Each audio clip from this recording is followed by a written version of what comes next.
boa tarde para todos, um prazer encontrar vocês. Seria ainda melhor se fosse presencial, mas a gente chega lá, vamos devagar e com calma. A gente vai começar nosso expediente da congregação de hoje, agradecendo as apresentações que a gente vai ter do Comitê de Integridade de Pesquisa, cujo presidente é o professor Dr. Jacques Jorge Júnior, e também com uma outra apresentação do Comitê de Ética em Pesquisa, cuja coordenadora é a doutora Renata Maria dos Santos Seleghini. Então, eu quero dar as boas-vindas e agradecer a presença de vocês aqui na nossa congregação. Então, eu passo a palavra para vocês, para fazerem essas apresentações, depois abro para perguntas e outros comentários. Então, eu não sei qual dos dois preferia ser o primeiro, o Dr. Jacques ou a doutora Renata. Renata, fica à vontade. Se quiser começar, ou se você preferir, eu também começo. Por mim, ambos são tranquilos. Tá, então vou começar, pode ser? E emenda? Por acaso é a primeira unidade que vocês visitam? Não. Tá, ok. Bom, bem-vindo de qualquer maneira. Com a palavra, desculpa, doutora Renata. Imagina. Eu que agradeço a oportunidade de vocês estarem recebendo, eu e o Jacques. O Jacques, além de ser o responsável pela CIP, ele também é vice-coordenador do Comitê de Ética em Pesquisa. A gente está aqui hoje em nome da PRP, então eu estou representando o Comitê de Ética em Pesquisas envolvendo seres humanos. Eu vou fazer uma breve apresentação bem simples para vocês, mas o foco principal da ida dos comitês nas unidades é em relação à valorização dos membros do Comitê de Ética e a importância de se ter esse membro num Comitê de Ética. Eu vou compartilhar minha apresentação com vocês.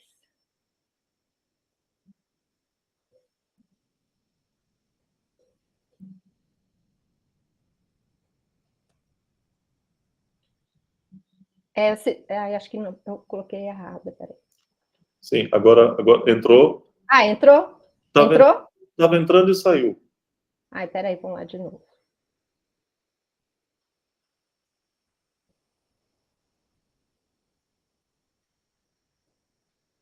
Entrou? Não. Não? Sim, agora sim. Então tá, vamos lá.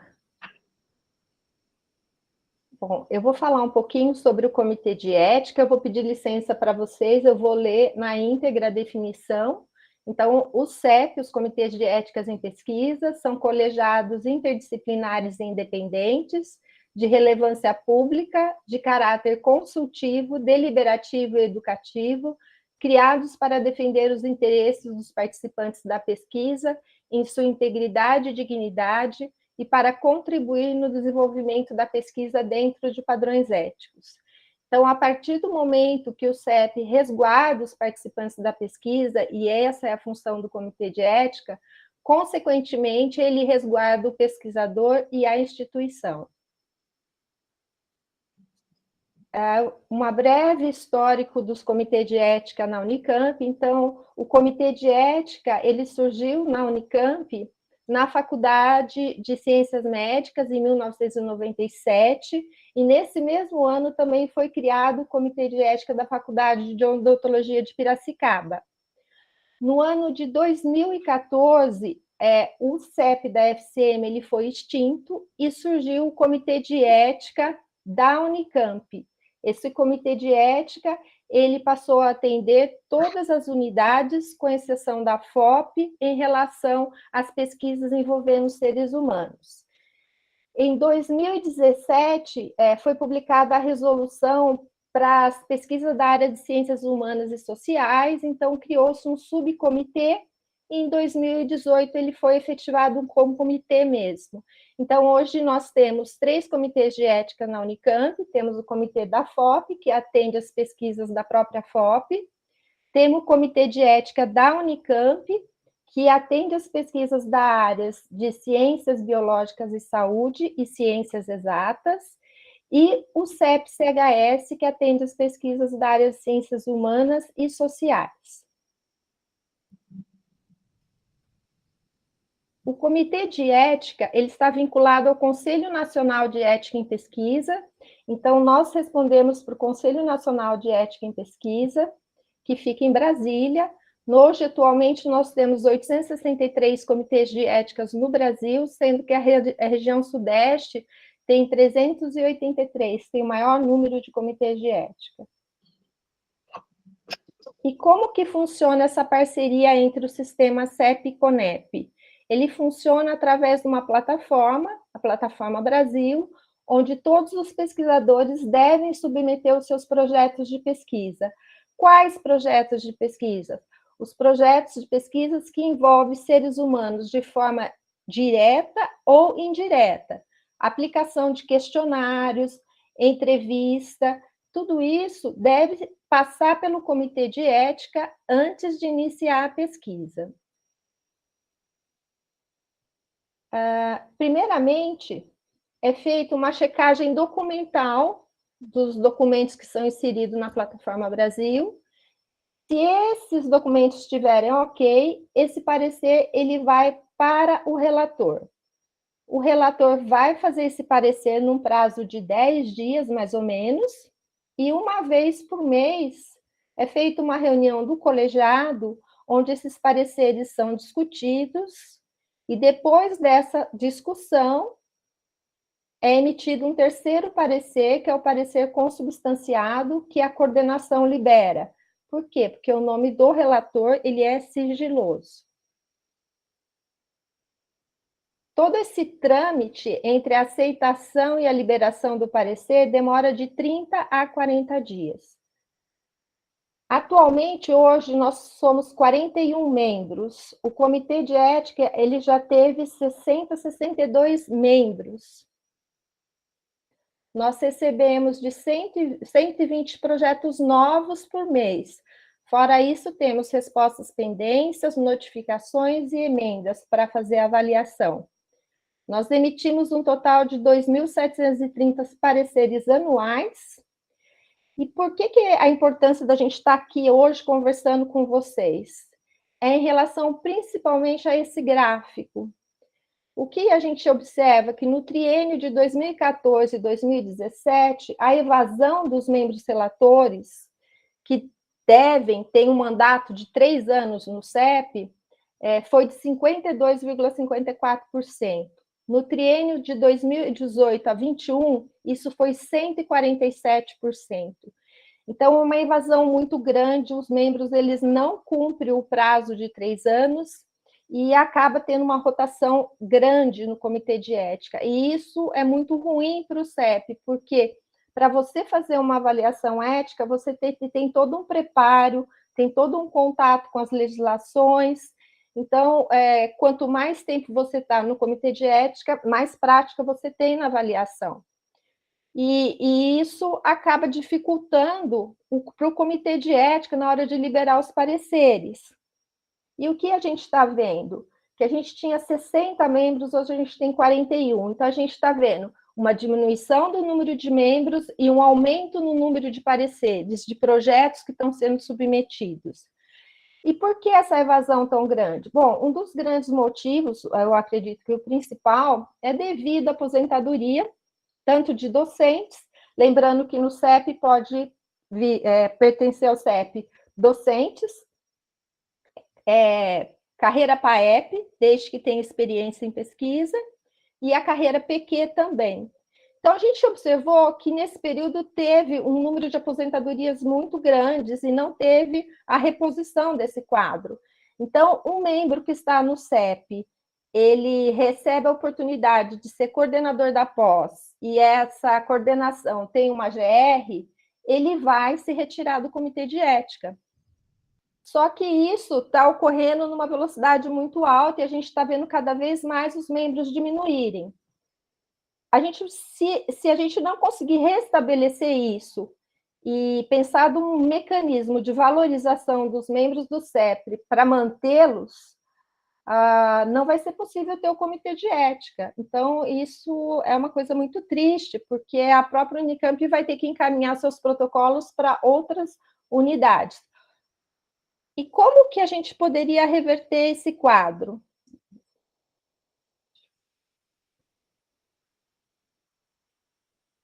Bom, conversando com a PRP, a gente chegou à conclusão que deveríamos investir no aumento e permanência dos membros relatores para avaliação dos protocolos de pesquisa. Mas de que forma poderia ser feito isso? Bom, através da valorização dos membros do CEP. Como poderíamos fazer essa valorização? Através dos mecanismos de avaliações.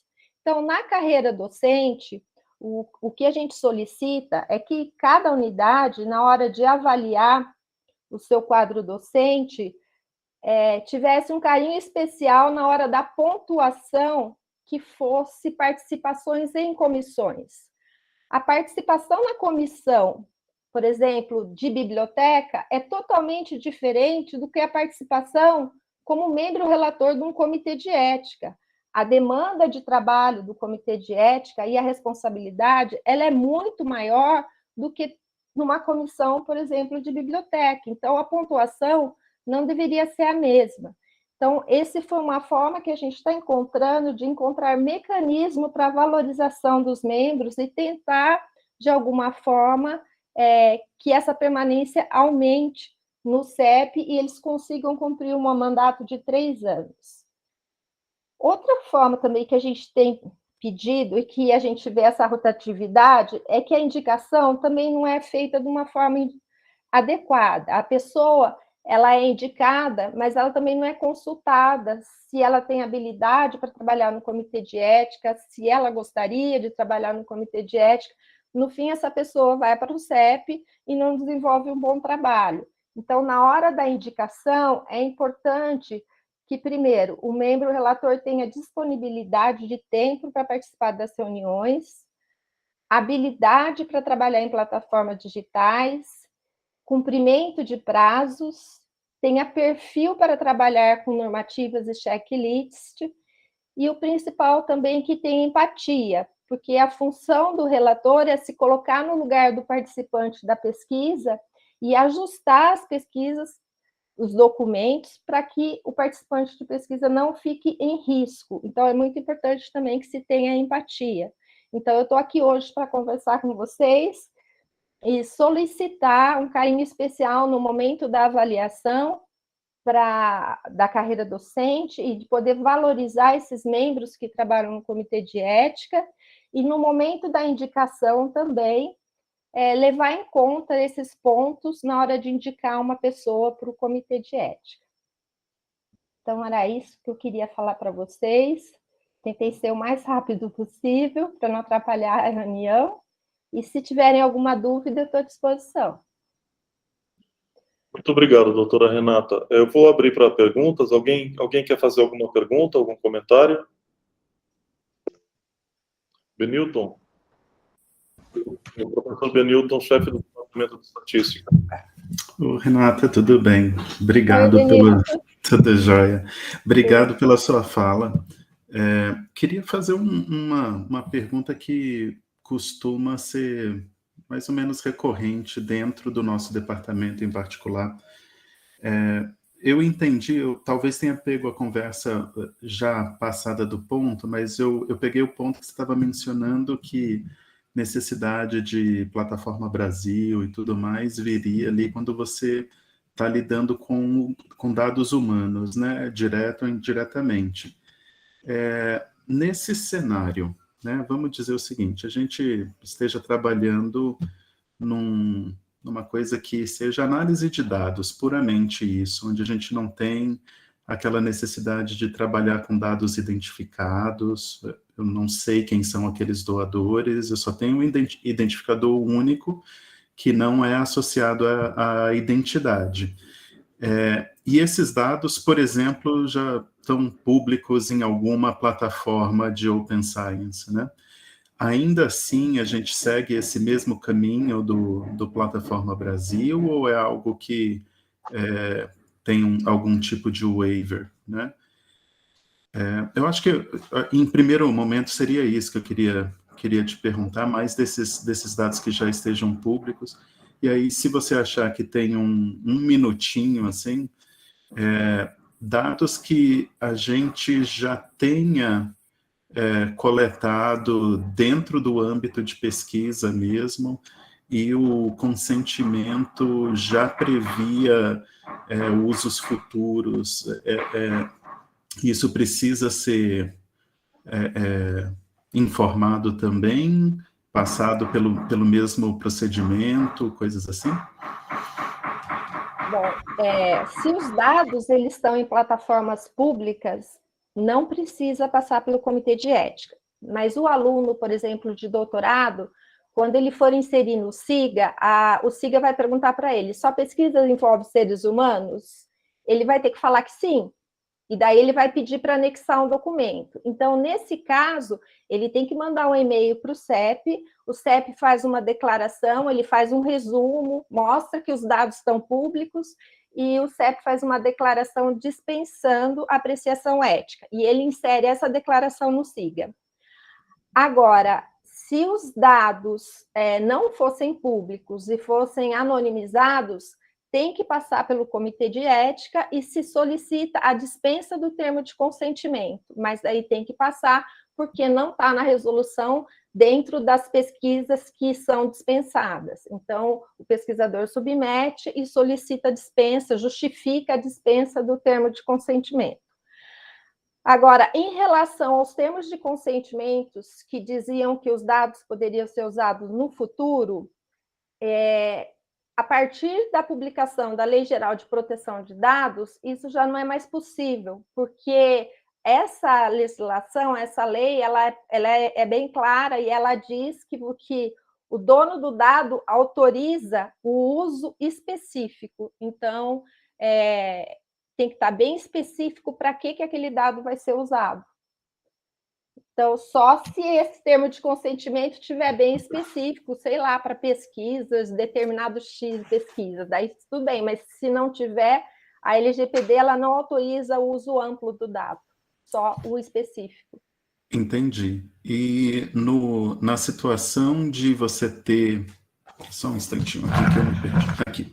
Na situação, então, de você já ter estudos que correram, os dados já estão, já foram gerados, só que o seu mecanismo de armazenamento dos dados é tal que quebra a associação entre o identificador anônimo e a pessoa propriamente dita. Esse caso também está sendo coberto pela LGPD? Não, a LGPD, se os dados são anonimizados, a LGPD não se aplica. Ah, perfeito. Para dados anonimizados. E dados anonimizados, independente da gente ter quebrado esse link ou... Ela não é clara em relação a isso, ela só fala que não se aplica a LGPD em dados anonimizados. Entendi. Então, assim, se você tiver a intenção de usar esses dados novamente para um projeto que foi aprovado pelo CEP, eu oriento você a submeter uma emenda a esse projeto que já foi aprovado, solicitando esse novo uso. Tá. E aí, prometo que é a última. E esse é só por conta de uma coisa que vai aparecer no futuro bem próximo. Eu entendi, então, que dentro do cenário da LGPD, termos de consentimento que venham ser produzidos, eles necessariamente vão ficar no cenário específico daquele projeto. Sim. Né? Então, por exemplo, se eu coletar sangue para ver questões de imunidade, depois eu não posso utilizar esse mesmo material para estudar questões de ancestralidade. Não. Ai, que desespero. Ai, me quebrou as pernas. Tá bom. Tá, acho que a gente vai ter que conversar. Pode fazer um termo mais amplo para ele. Pode fazer um termo amplo, né? Gente, eu sugeri que a gente, que perguntas específicas de projetos específicos, que a gente possa talvez fazer. Eu acho que tem perguntas muito mais genéricas, assim, de curiosidade da comunidade, e talvez fosse o caso da gente resolver, sem querer estragar, Benilton, Não, tá. sem querer... Eu já vi que tem coisas do seu projeto que vai dar um pouco mais de trabalho, Vai. mas talvez a gente pudesse esclarecer em coisas bem mais amplas sobre o que é o CEP, por exemplo, a Constituição, os membros, como são indicados, como é indicado a coordenação, os membros, você disse que são resguardados, os membros, resguardados quer dizer, são sigilosos os membros. Eu entendi que o relatório, o relator é sigiloso, mas os membros também são sigilosos? Não. Resguardar os membros? Porque a gente tem uma lista de membros relatores do Comitê de Ética. Lembrando sempre que o membro do Comitê de Ética, por exemplo, do Instituto de Matemática, ele nunca vai avaliar um projeto do Instituto de Matemática, porque caracteriza esse conflito de interesse. O que a gente faz? Todo parecer ele é liberado no nome da coordenação para que não caia qualquer problema no colo do relator, porque, por exemplo, se você conhece o determinado relator, você vai lá conversar com ele, por que você fez isso? Por que você pôs essa pendência? Então, para se evitar isso, todos os pareceres saem no nome da coordenação. Ótimo. Não, vamos fazer, acho que tem uma rodada de outras perguntas. Eu vi o professor Laércio, chefe do Departamento de Matemática Aplicada. Ele levantou a mão. Laércio, por favor. Boa tarde, Renata. Boa tarde, Léo. Então, a minha pergunta acho que passou pelo viés do Benilton, mas eu acho que não vem ao caso essa discussão agora, porque, inclusive, é um caso muito particular meu também de utilizar um banco de dados da Unicamp e em relação a ter ou não ter que ter o parecer da Comissão de Ética. Mas eu acredito que esse comitê, para nós matemáticos, né, ele é um pouco, vamos dizer assim, desconhecido até pelo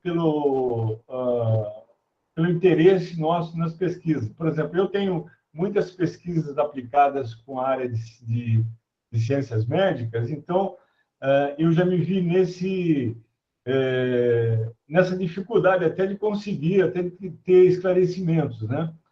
Portanto, eu acho que uma ampla divulgação, até mesmo aqui no nosso instituto, né, de como, se eu posso fazer parte desse comitê de ética, como é que, ou seja, quais são os trâmites para que isso aconteça, né? Porque, em geral, as pessoas são indicadas, mas você não tem acesso, não sabe quando, se tem mandato, enfim, todas essas coisas até que você acabou explicando para a gente aqui, né? Então, era nesse sentido a minha fala. Hoje, o IMEC, quem é o representante do IMEC no Comitê de Ética é o professor Aloísio, da Estatística, né? Que ele é o representante. O mandato dele é de 3 anos, ele já está com a gente há um bom tempo, e, na realidade, quando terminar, a gente vai pedir uma nova indicação dos membros. O que a vinda do CEP até as unidades é em relação à valorização desses membros, né? Para que na avaliação da carreira docente seja olhado com carinho em relação ao comitê de ética, devido ao volume de trabalho. Por exemplo, esse mês eles vão receber de 4 a 5 projetos novos para avaliarem em 5 dias. Tem mais as respostas pendências, mais notificação, então é um volume grande e de responsabilidade, porque a grande maioria envolve seres humanos. Então, o que a gente pede é um olhar especial para o Comitê de Ética no momento da avaliação. A gente acredita que, avaliando os membros relatores, eles fiquem mais estimulados a participar e permanecer no Comitê de Ética. Ok, Renato, obrigado pela resposta. Eu que agradeço. Muito bom. Doutora Renata, muito obrigado Eu acho que muita gente ainda tem muitas outras perguntas, muita gente gostaria de ajudar e colaborar com a intenção principal, que é a valorização da participação. Eu acho que tem várias ideias que vai em várias direções. Eu acho que a gente pode num segundo momento, está tendo uma conversa mais... e tirando outras dúvidas também, tanto as mais elementares como as mais específicas, como do professor Benilton. Então, eu deixo para uma outra ocasião, mas eu já digo, conta com a nossa ajuda, com o nosso apoio nessa direção de valorização dessa atividade que é tão importante. Sem um comitê de ética, a gente sobrecarrega outros comitês. USP, provavelmente, antes de ter o comitê daqui, provavelmente ia para a USP. Vai para qualquer outro, Nesp, tem vários, daí vai para outros, né? O ruim é que se você tem uma dúvida, alguma coisa para discutir, você não consegue. E outra, a Unicamp é uma universidade grande, a gente é referência, e não ter um comitê de ética não é legal, né? Mas eu agradeço a oportunidade, coloco à disposição também, se for necessário ministrar palestra nas unidades para os alunos da pós, quando submeter um protocolo ao CEP, a gente está à disposição, é só agendar na secretaria do CEP, que a gente vai até a unidade fazer essa apresentação. Ok, muito obrigado mais uma vez. Obrigada a todos. Com a nossa ajuda e com o nosso apoio. Obrigada. Vou passar então para o doutor Jacques, ele que é o presidente da Comissão de Integridade em Pesquisa. É uma iniciativa relativamente nova da Unicamp, inclusive exigência da FAPESP, esse comitê de integridade, e que se faz cada dia mais presente.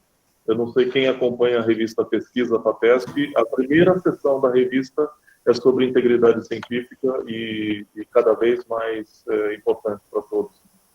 Muito bom. Doutor Jacques, muito obrigado mais uma vez e uma palavra.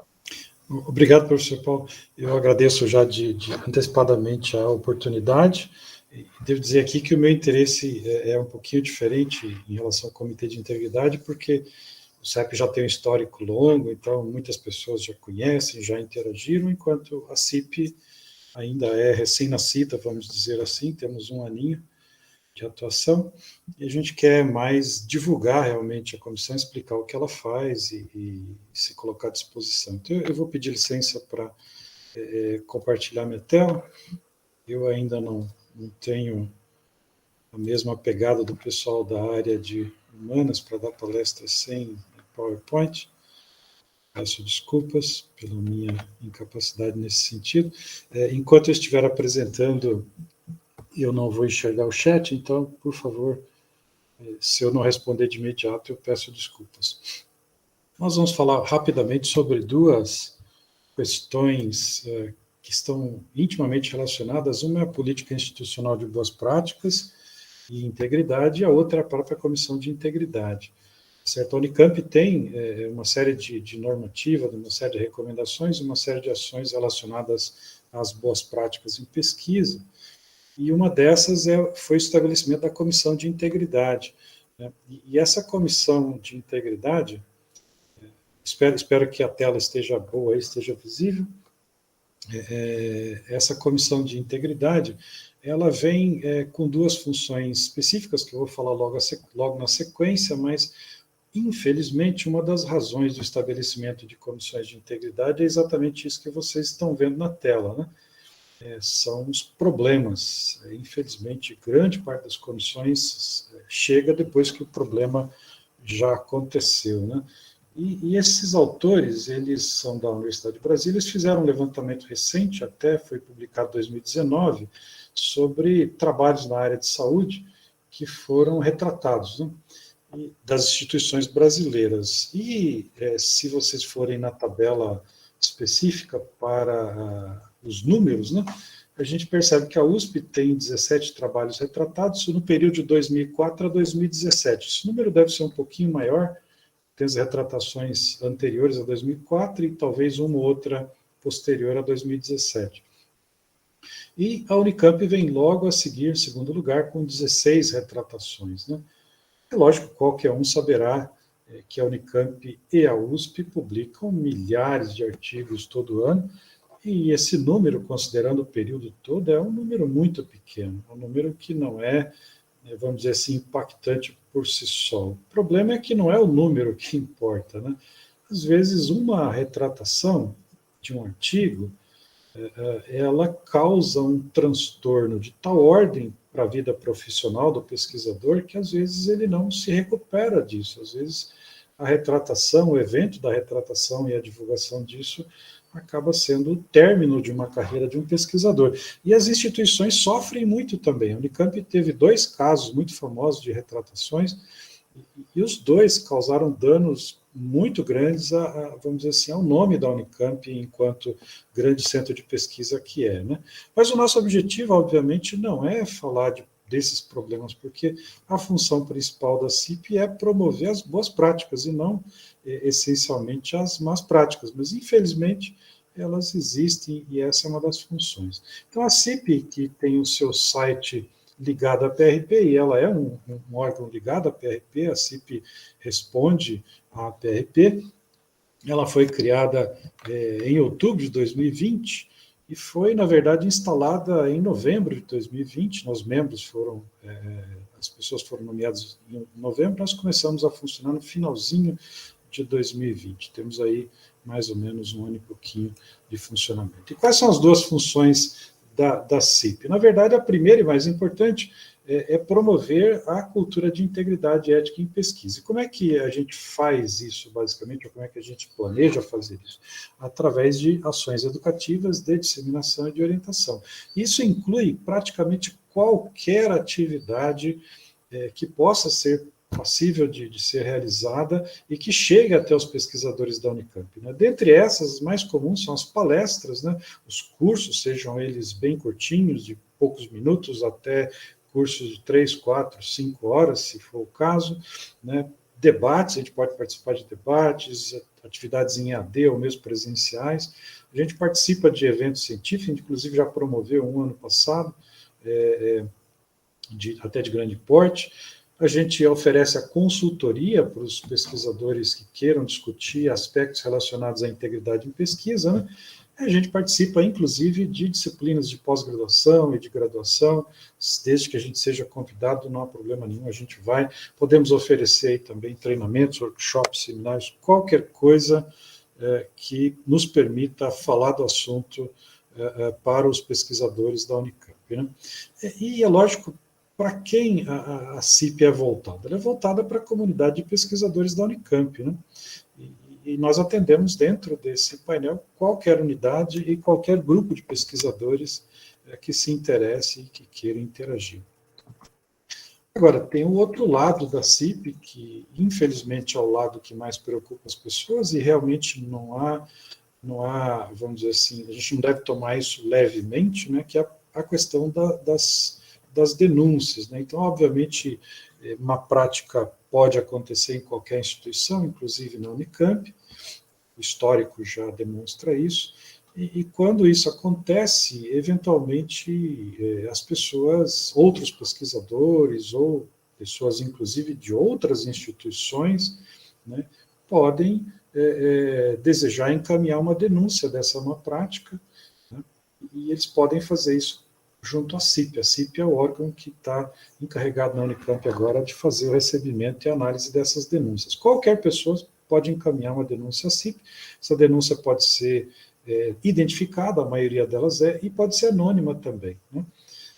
Desde que exista no encaminhamento da denúncia algum grau de materialidade, algum grau de evidência que nos permita concluir que aquilo não é especificamente só uma ofensa ou só um palavreado vazio, né? Então, se houver no encaminhamento alguma evidência razoável de que realmente aconteceu um problema, aquela denúncia ela passa do primeiro estágio, vai para o segundo estágio, que é uma avaliação técnica, e essa avaliação técnica, depois de algum tempo, ela produz um parecer, e esse parecer é então encaminhado para os setores competentes, passando, obviamente, pela PRP primeiro, e depois indo, por exemplo, para as diretorias das unidades, onde ocorreu o problema. A CIP não delibera sobre punições, ela apenas faz a avaliação técnica dos problemas que aconteceram. né? A CIP, na sua criação, ela não produziu só o seu regimento de função, foi produzido também, e vocês vão encontrar isso na própria deliberação Consul 049, ela produziu um anexo que são as definições que a gente entendeu pertinentes naquele momento. Houve um grupo de trabalho que produziu isso, né? E foram as definições e conceitos que a gente entendeu pertinentes naquele momento e que caracterizariam o que seria uma pesquisa com integridade. Mas sabedores de que a ciência é algo muito maior do que realmente é possível, talvez meia dúzia ou mesmo uma dúzia de pesquisadores definir como, o próprio regulamento da CIP ele já prevê que essas definições serão discutidas e revisadas. E uma das funções da gente estar aqui hoje é pedir a oportunidade de discutir esse assunto na unidade e escutar os pesquisadores da unidade. Nós queremos escutar os pesquisadores da Unicamp quanto ao que eles entendem que são boas práticas de pesquisa e quais são as definições pertinentes de pesquisa com integridade. E é óbvio também as pesquisas, os problemas relacionados à falta de integridade. E a partir dessa escuta, dessa conversa com os pesquisadores da Unicamp, nós produziremos, possivelmente até o final do ano, uma revisão desse pacote de definições que está disponível lá no site da CIP. A CIP é uma comissão pequena, são apenas 8 pessoas, no momento, inclusive, nós estamos só com 7, um dos membros precisou se afastar, né, estão aí todos eles identificados, e os modos de contato também estão aí, inclusive o telefone para quem precisar, né? Então, basicamente era isso que nós tínhamos a dizer. Nós estamos aqui hoje basicamente para dizer, olha, a CIP existe, a CIP está disponível para interagir com a comunidade no sentido educacional, no sentido da divulgação, né, dos conceitos. Eu quero deixar muito claro que a CIP não vai ensinar ninguém a fazer pesquisa, o objetivo não é esse, o objetivo é discutir os conceitos e as práticas da boa pesquisa, da pesquisa com integridade, né? E nós queremos não só falar, nós queremos escutar também o que a comunidade do IMEC tem a dizer sobre o assunto, né? Nós recebemos qualquer tipo de sugestões, críticas ou comentários pelo e-mail da CIP mesmo, cip@unicamp.br, e também por telefone ou na própria página da CIP. Era isso que nós tínhamos a dizer e eu estou à disposição para eventuais perguntas. Muito bem, Jacques, muito obrigado pela sua exposição, por ter vindo aqui conversar conosco e expor. Vamos abrir a palavra para perguntas, comentários. A gente já tem aqui o professor Marcelo Terra Cunha, com a mão levantada. Marcelo. Certo, bom. Boa tarde a todo mundo, né? Eu estou aqui como convidado, essencialmente por ser atualmente o assessor de pesquisa do IMEC. Então, claro que esse tema me é bastante caro, já vai ser muito bom interagir um pouquinho mais para a gente ir para a parte educacional e preparar para os bons hábitos.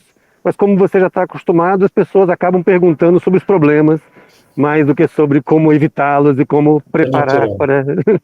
Então, deixa eu esclarecer também que não estou pensando em casos específicos quaisquer, em abstrato a minha pergunta.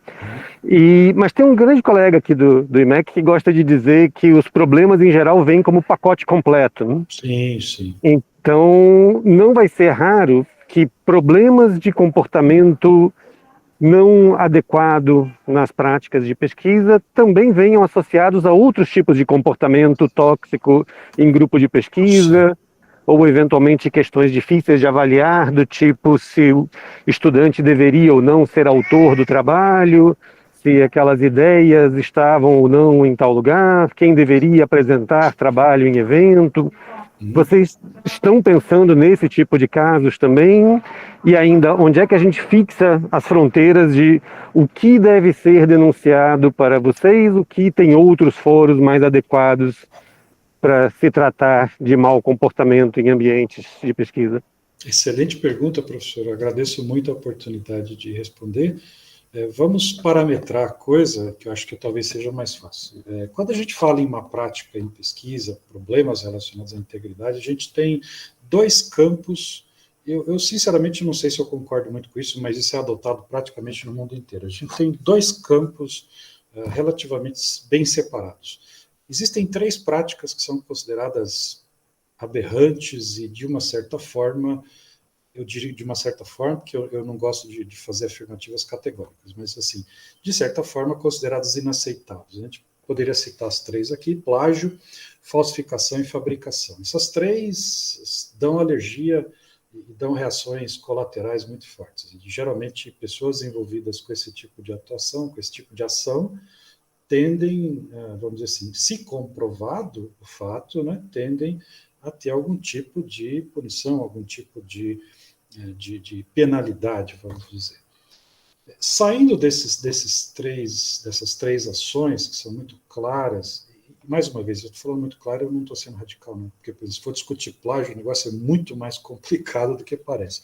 Mas, saindo dessas três, a gente tem dezenas de outras ações que cairiam numa espécie que a gente chama mais popularmente de mau comportamento. Então, por exemplo, atribuição de autorias é um assunto fantástico. Nós temos recebido algumas disputas de autoria, por exemplo, em que as fronteiras são muito borradas, são fronteiras difíceis de demarcar, né?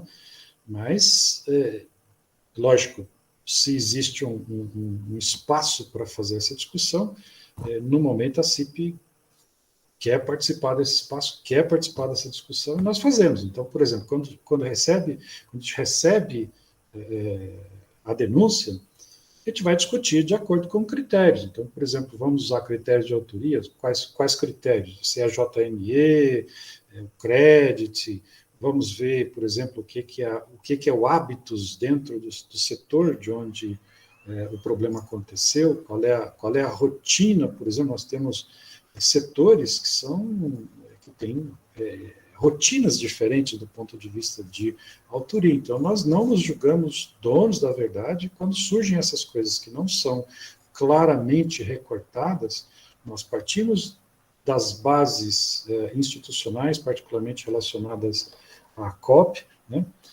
E depois vamos contextualizar aquilo dentro do ambiente de pesquisa, naquele setor, naquela linha de pesquisa, naquela unidade da qual o problema, ou na qual o problema foi encontrado. O senhor perguntou uma outra coisa muito importante. Existem problemas de má conduta, o senhor chamou muito bem chamado de atitude tóxica, que cruzam a fronteira estrita da pesquisa. Então, por exemplo, o assédio. O assédio é uma situação, infelizmente, não é rara, né, e ela pode acontecer no ambiente de pesquisa, tá certo?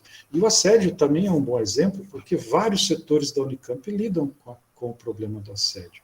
Então, é lógico, a CIP, ela está ciente disso, a gente está aberto a receber. Por exemplo, vamos supor que existe, até agora não recebemos nenhum caso específico desse, mas já tivemos, inclusive, consultas relativas a isso. Que exista uma situação em que haja o assédio, por exemplo, de um aluno de pós-graduação dentro do ambiente de pesquisa, na relação de pesquisa orientador-orientado, ou entre colegas pesquisadores, né? A CIP vai receber essa denúncia e ela vai trabalhar em sintonia, em sincronia, né? Por exemplo, com a Câmara de Mediação ou com a própria Diretoria de Direitos Humanos da Unicamp. Então, nós trabalhamos nas situações onde o problema não é estritamente relacionado à pesquisa, que esse negócio se espalha por outros setores, por outras facetas da relação. Nós trabalhamos com os setores específicos, ouvidoria, PG, DGRH, quer dizer, onde houver o espalhamento da questão para outros setores, nós trabalharemos juntamente com esses outros setores, porque não há intenção nenhuma de tomar a ação de outros setores que já estejam atuando, é simplesmente uma ação de complementaridade. Mas nós temos portas abertas, inclusive, para essas coisas que são, vamos dizer assim, de natureza mais genérica, desde que elas aconteçam dentro do ambiente de pesquisa. Por exemplo, se nós recebermos uma denúncia de um aluno que foi assediado por um professor dentro de uma sala de aula, mas não em ambiente de pesquisa, nós vamos encaminhar estritamente para o setor competente e informar a pessoa, olha, pessoa, isso aqui não envolve a relação de pesquisa, portanto, nós estamos encaminhando você para o setor específico que vai lidar com a questão da relação professor-aluno, se for graduação é um lugar, se for pós é outro, né, e assim vai. Mas o senhor tem toda a razão, os problemas podem acontecer em áreas muito distintas, e nós já tivemos várias de disputa de autoria, que é uma situação extremamente complexa, muito delicada, e nem sempre muito simples de resolver.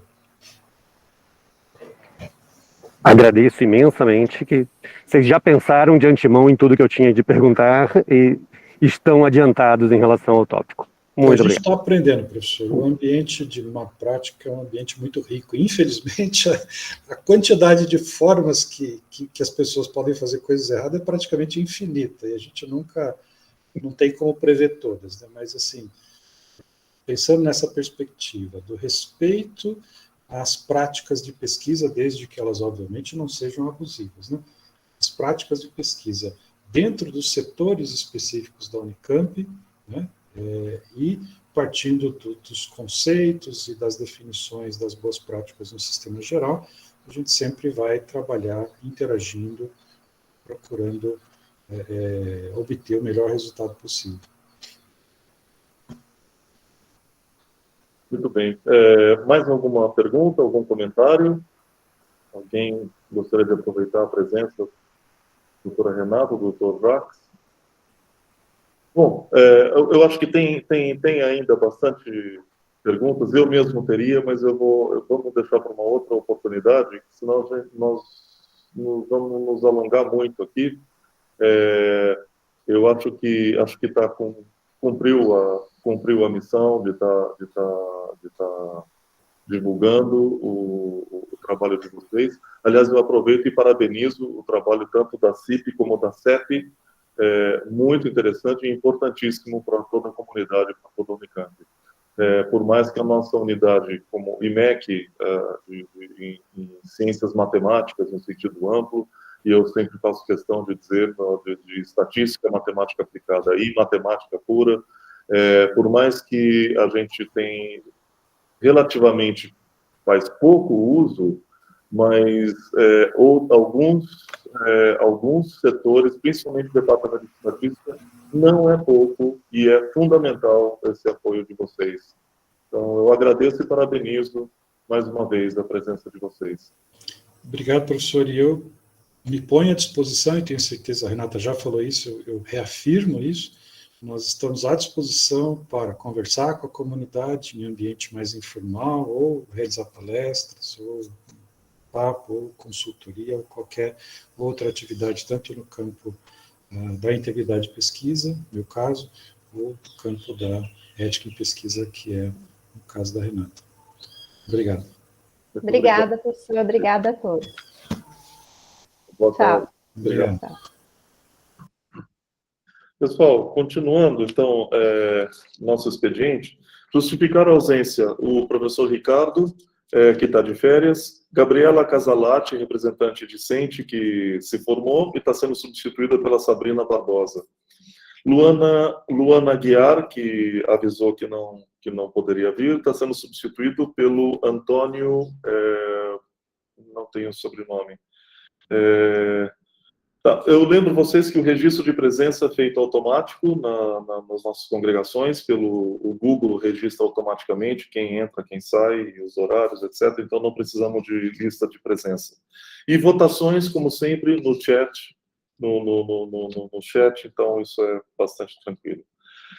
Tenho poucos informes.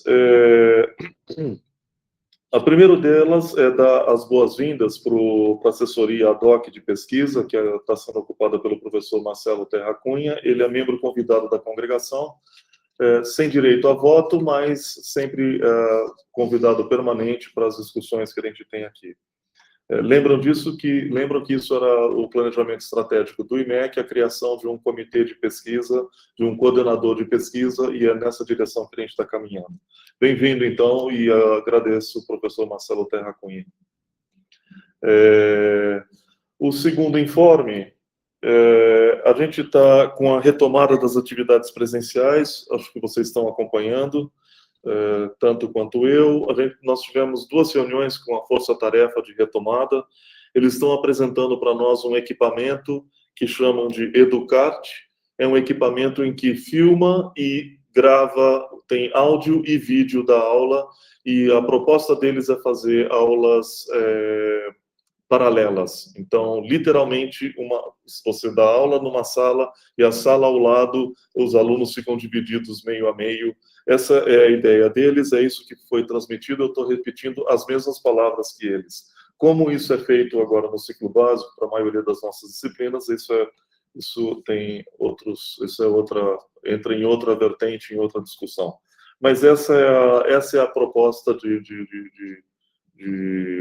ferramental que está sendo disponibilizado. E dentro desse mesmo assunto, a gente tem o adiamento do início do semestre, que deve começar não mais dia 3 de março, dia 14 de março. Eu repito, vocês devem estar sabendo tanto quanto eu, porque essas informações foram divulgadas na mídia, tá? E os diretores ficaram sabendo pela mídia. A gente não foi comunicado pela reitoria.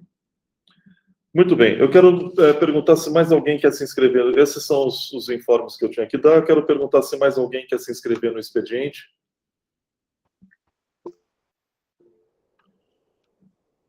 Tatiana, Laércio e mais alguém? Samuel.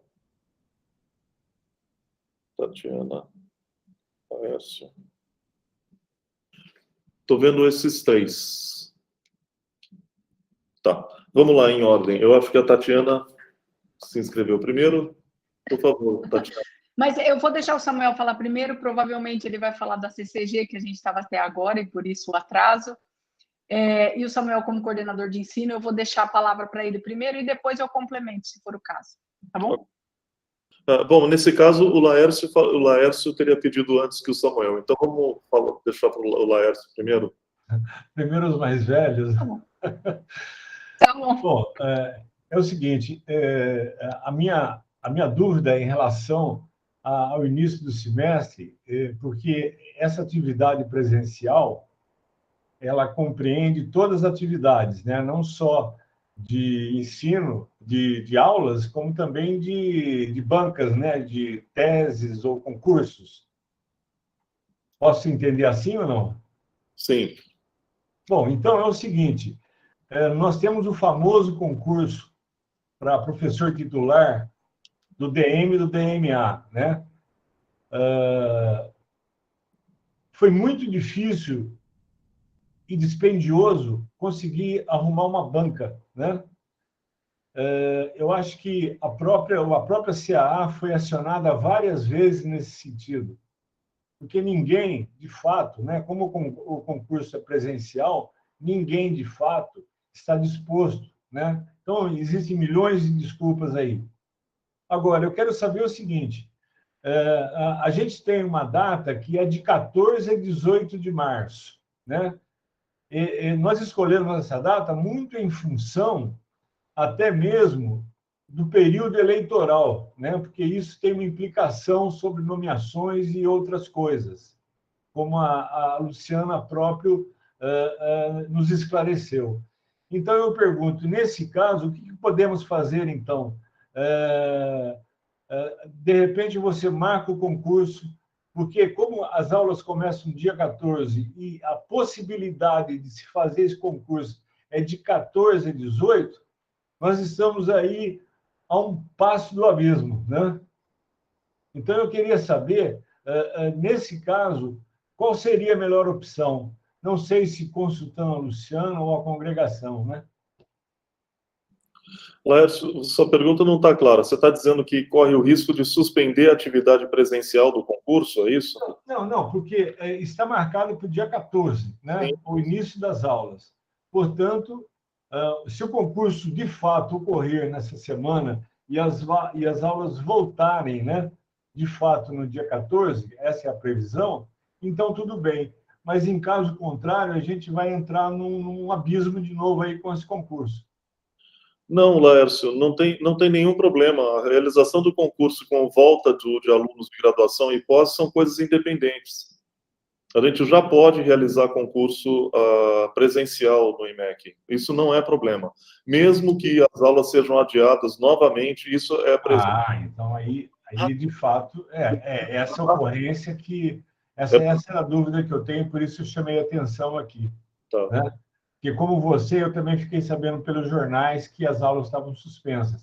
E nenhum esclarecimento a respeito de outras atividades. Exatamente. E eu fui muito curto, muito lacônico aqui com vocês, porque é desse jeito que eu estou recebendo as informações, parciais e sem respostas. Tá? Então, agora, a resposta que eu te dou também parcial, também depende, de repente aparece uma Omicron subvariante B2 e até esse concurso tem que ser suspenso. A gente espera que não, as coisas estão caminhando numa situação relativamente tranquila. As notícias que a gente vem recebendo é que a Omicron também já passou pelo pico e vem diminuindo. Não é só número de casos, mas números de internações. Então, a gente fica com a pergunta, por que agora que está no momento em que está diminuindo a infecção de Covid, que é o momento de fazer o retorno, por que suspender agora? Suspender para voltar no momento de subida. Será que é isso? Enfim, a gente tem uma série de perguntas que não foram respondidas, que estão em aberto. Mas em relação ao concurso, Laércio, para te tranquilizar, uma tranquilidade relativa, né? É que é bastante diferente voltar a massa de alunos de quase 15 mil de graduação e quase 15 de pós, exagerando um pouco menos, talvez 25 mil no total.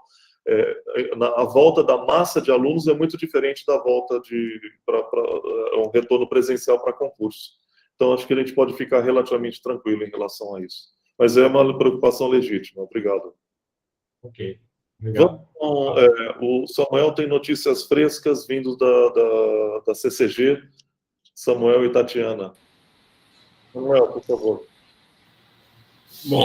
Bom, primeiro, obrigado aí, obrigado, Tiana. Eu falo, depois você complementa, tá? Mas é exatamente em relação ao retorno das aulas, ao semestre que vai começar. Só para esclarecer, o que foi adiado foi o retorno das aulas presenciais. Não foi nenhum cancelamento de atividades presenciais, e sim adiado o retorno presencial das aulas, o início das aulas presenciais para 14 de março. Tanto que está acontecendo ainda alguns cursos de verão e eles não foram suspensos, eles estão continuando. A questão toda, como o Paulo já falou, é a preocupação com a chegada de 17 mil alunos de graduação, mais outros tantos de pós-graduação ao campus. E o problema, Paulo, que uma das coisas que nós já tínhamos levantado a bola há muito tempo atrás, é que ainda que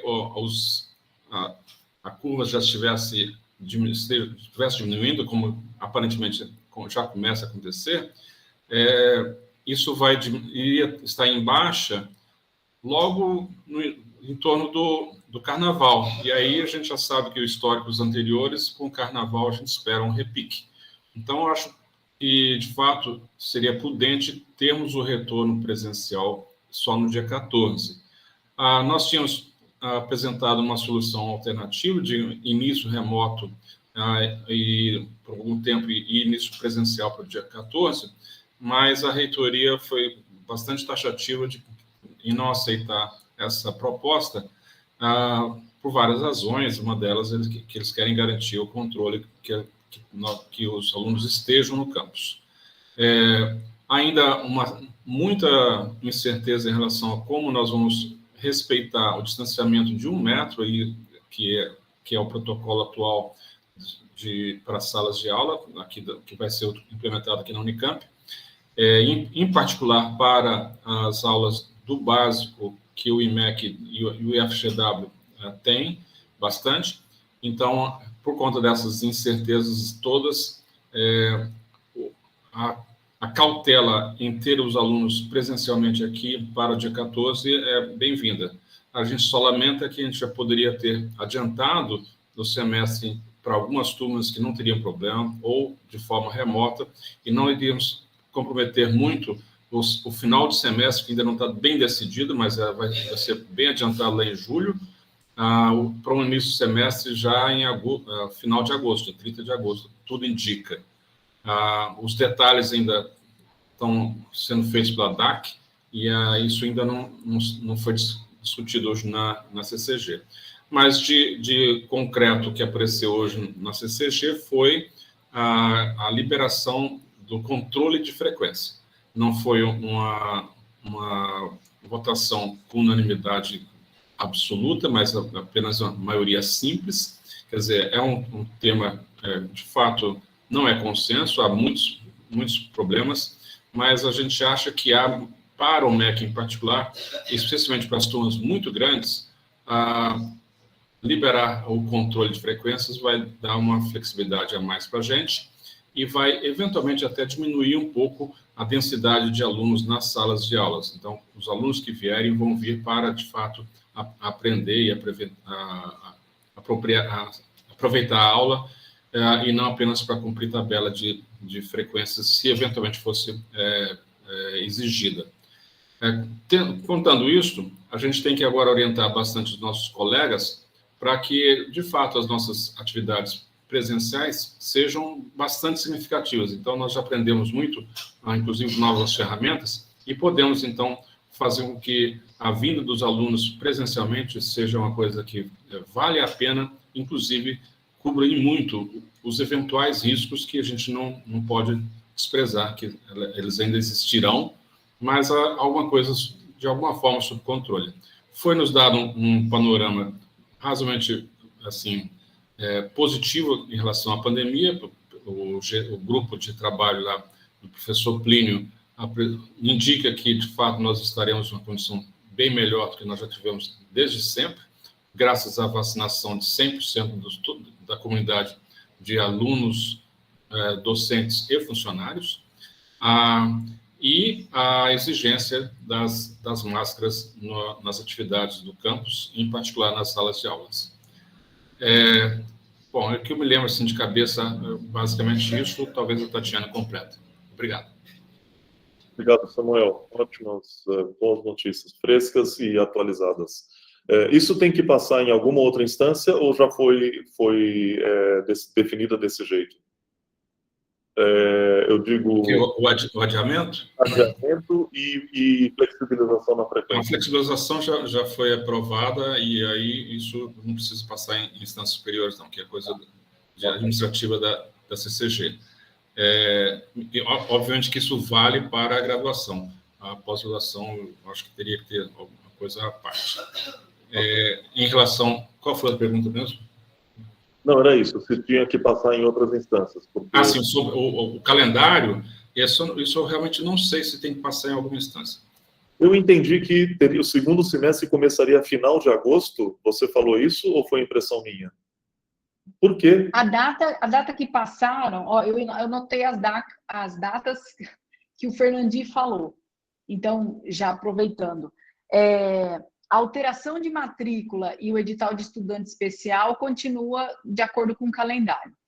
Houveram algumas modificações aprovadas hoje na CCG de alteração de calendário, mais coisas do Enem, por causa da divulgação das notas do Enem. Então, teve algumas alterações que sempre o calendário ele é aprovado em CCG.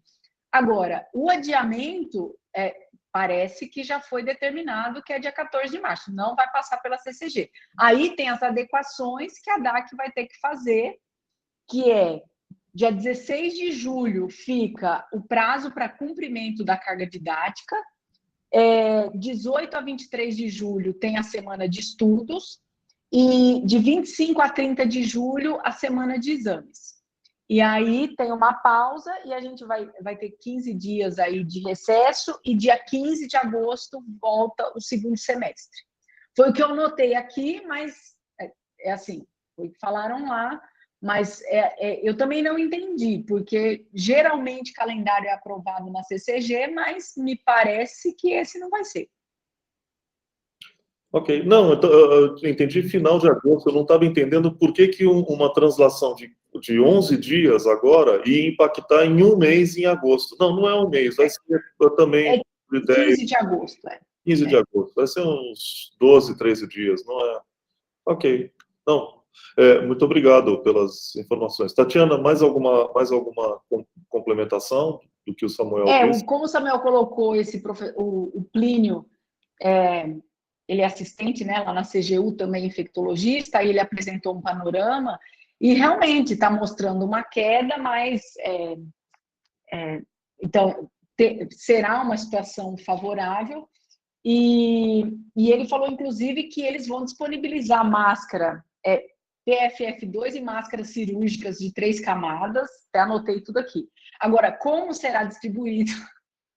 Né? Então, para alunos, docentes, aí, como será distribuído? Estão organizando. Então, eu vou repetir para vocês exatamente o que a gente ouve, e assim, é frustrante.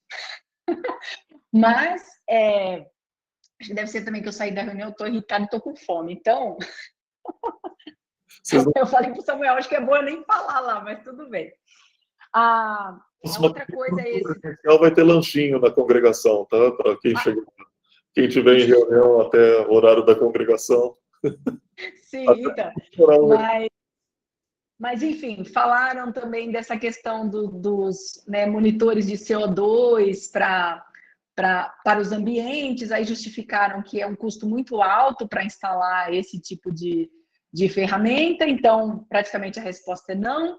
Vários coordenadores colocaram a necessidade de microfones, né, individuais, mas assim, para quem vai usar o Educart, não dá para usar microfone, porque confunde. O Educart, ele segue a voz do docente. Então, se você tiver com microfone, a voz vai sair nas caixinhas de som e aí dá confusão, né? Falaram sobre o treinamento do Educart, então cada unidade recebeu para a gente ver como que é, mas assim, vai ter um treinamento oficial dia 14 e dia 16 de fevereiro. Inclusive, eles tinham dito um representante por unidade, né? Até o Samuel tinha se inscrito. Depois lá disseram que era pelo menos um. Então, a gente já botou nosso nome lá na lista, várias pessoas, porque depois esses docentes é que vão dar treinamento para o restante. E o treinamento previsto é para o dia 14 de março, ou seja, a bola vai estar em jogo e a gente vai estar treinando, entendeu? Então, é assim, o jogo está marcado, mas o treinamento é no dia. E a gente colocou essas preocupações, então, assim, foi uma CCG bem longa, cheia de críticas e preocupações, né, com esse retorno presencial. Muitos coordenadores colocaram a questão, por que a gente não pode fazer uma divisão de turmas, não necessariamente usando o Educart, por que a gente não pode fazer a divisão de turmas num esquema de sala de aula invertida, por exemplo, né, até para diminuir a circulação de aluno no campus, mas parece que qualquer coisa que a gente diga, essa parte vai ser remota, não é bem vista, né? Então, nesse sentido. Eu não sei se vai ser possível, né? Porque, por exemplo, eu mesma soube essa semana que o laboratório 150, ele não terá 64 a capacidade de 64 alunos, ele terá 32, né? Então, assim, a gente tem outro laboratório disponível, sabe assim? E são essas coisas. Então, parece que a gente, né, como comissão de ensino, coordenadores de graduação, que a gente não está transmitindo as informações, mas a gente também não tem acesso às informações.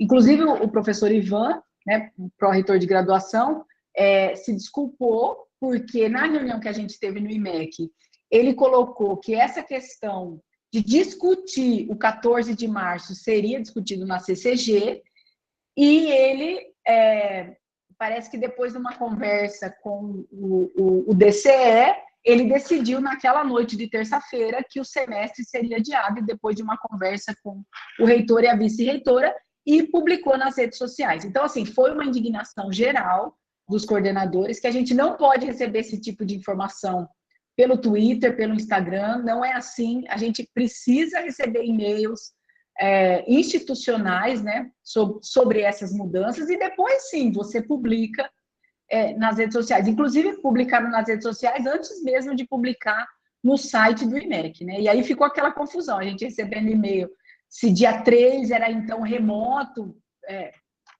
enfim. Então, essa é a situação.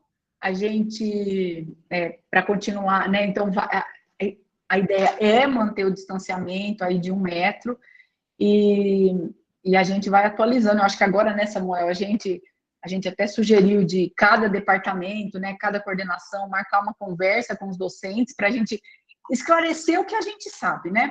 Ou talvez dividir as angústias Mas, em princípio, é retorno presencial dia 14 de março e serão lançados os protocolos com tudo, assim, como um docente vai agir, os alunos e tudo mais. Então, esses protocolos disseram até amanhã, né, Samuel? Mas semana passada também disseram até amanhã, então, gente. Exatamente. O Paulo vai lembrar que essa promessa foi exatamente essa. Até amanhã já está publicado. Vem desde outubro do ano passado. É que bom, eu ia fazer uma ironia, mas não. E começou esse ano a epidemia, então por isso que ninguém sabe. Né? Inclusive na nota foi uma coisa que eu alertei, né? Eu achei que ficou muito, muito desagradável colocar que o adiamento também não só pelo carnaval, que eu acho uma justificativa válida, mas colocar que porque assim a gente teria mais tempo para se adequar às condições sanitárias. Isso eu acho vergonhoso, porque é como se fosse assim, a Unicamp está fazendo as coisas em cima da hora e agora está precisando de mais prazo, entendeu? Bom, e é o que está acontecendo. É isso que eu ia perguntar também, das razões do adiamento, e a razão que a gente vem falando desde setembro do ano passado. O nosso planejamento de semestre começa em outubro, com a divisão de carga didática, e saber em que sala cada professor vai dar aula. Lá começa o nosso planejamento. A gente vem falando isso do carnaval, vem falando isso ou antecipa, enfim, a gente vem dando dezenas de outras ideias, de querendo contribuir, etc. E agora, a razão que eles usam é a razão que a gente já sabia de setembro do ano passado, depois de muita insistência. E eles repetem, presença no campus, presença no campus. A pergunta é, qual é o compromisso com, primeiro, qualidade de ensino, segundo, segurança sanitária? A gente não vê essas duas indicações. A indicação é presença no campus, por quê? Pela presença no campus. Então, assim, a gente fica realmente assim, indignado. Eu entendo a situação, entendo o que vocês estão sentindo, Tatiana e Samuel, de voltar de uma reunião desse tipo e falar, bom, agora ele repete o que a gente já falou assim, em setembro. Mas por que não planejou diferente? Porque não vai dar tempo. É claro que não vai dar tempo. E as salas geminadas, espelhadas, não existe isso. A gente sabe que não existe. Não. Poxa, a gente fica bastante chateado com isso. E eu comentei com o Samuel da ideia de fazer o IMEC ter as soluções locais, nossas soluções domésticas, sem ficar dando muita trela. A reunião que a gente teve foi muito boa, a proposta da Anne, que é da sala de aula invertida, enfim, a gente tem uma série de outras ideias. O Samuel fez um planejamento extraordinário para começar no dia 3, uma de sugestões, mandou um e-mail muito, muito, muito bacana para toda a comunidade do IMEC, com 2 aulas online, o que seria extraordinário, seria uma solução extraordinária para não ter que mudar o calendário. Mas é uma mistura de teimosia com algum compromisso que não é muito claro. Quais são os compromissos deles? Que não seja aluno no campus. Aluno no campus, sentado na grama, fazendo o quê? Não, tem que estar no campus. Então, assim, eles mostraram, inclusive, a situação de atendimento do SECOM, que aumentou muito nos últimos tempos, né, Samuel? Inclusive, foi uma pergunta do Samuel, se o SECOM vai dar conta de atender, porque tudo bem, não são casos de internação ou UTI, ainda bem, né? E eu falei, a gente não está se negando, porque parece que a gente falando assim, a gente quer ficar dando aula remota, né? Não é isso. Inclusive, a gente está falando de uma porcentagem das turmas, porque muitas turmas, nós coordenadores, a gente bloqueou muita matrícula para que tivéssemos turmas menores, né? Então, a gente teve que ir dando nossas soluções, sabe? Então, assim, por exemplo, viola reserva, não. Aí o aluno vem agora reclamar, mas tem vaga na turma, mas viola reserva não. A gente vai atender o necessário, né? Que são as disciplinas obrigatórias e tudo mais. Então, assim, a gente teve que ir tendo ações baseado no que a gente tinha na mão. E é complicado também, porque às vezes a gente fala algumas coisas, até como comissão de ensino, a gente se reúne frequentemente, a gente decide algumas coisas, só que aí no dia seguinte bota no Instagram alguma outra coisa, aí fica uma confusão. Mas é pela falta de clareza de informação. Mas isso eles reconheceram, que a comunicação tá péssima, se desculpou várias vezes, porque aí depois todo coordenador ficava falando a mesma coisa, se desculpou várias vezes e falou que foi responsabilidade dele, botou os pés pelas mãos, né?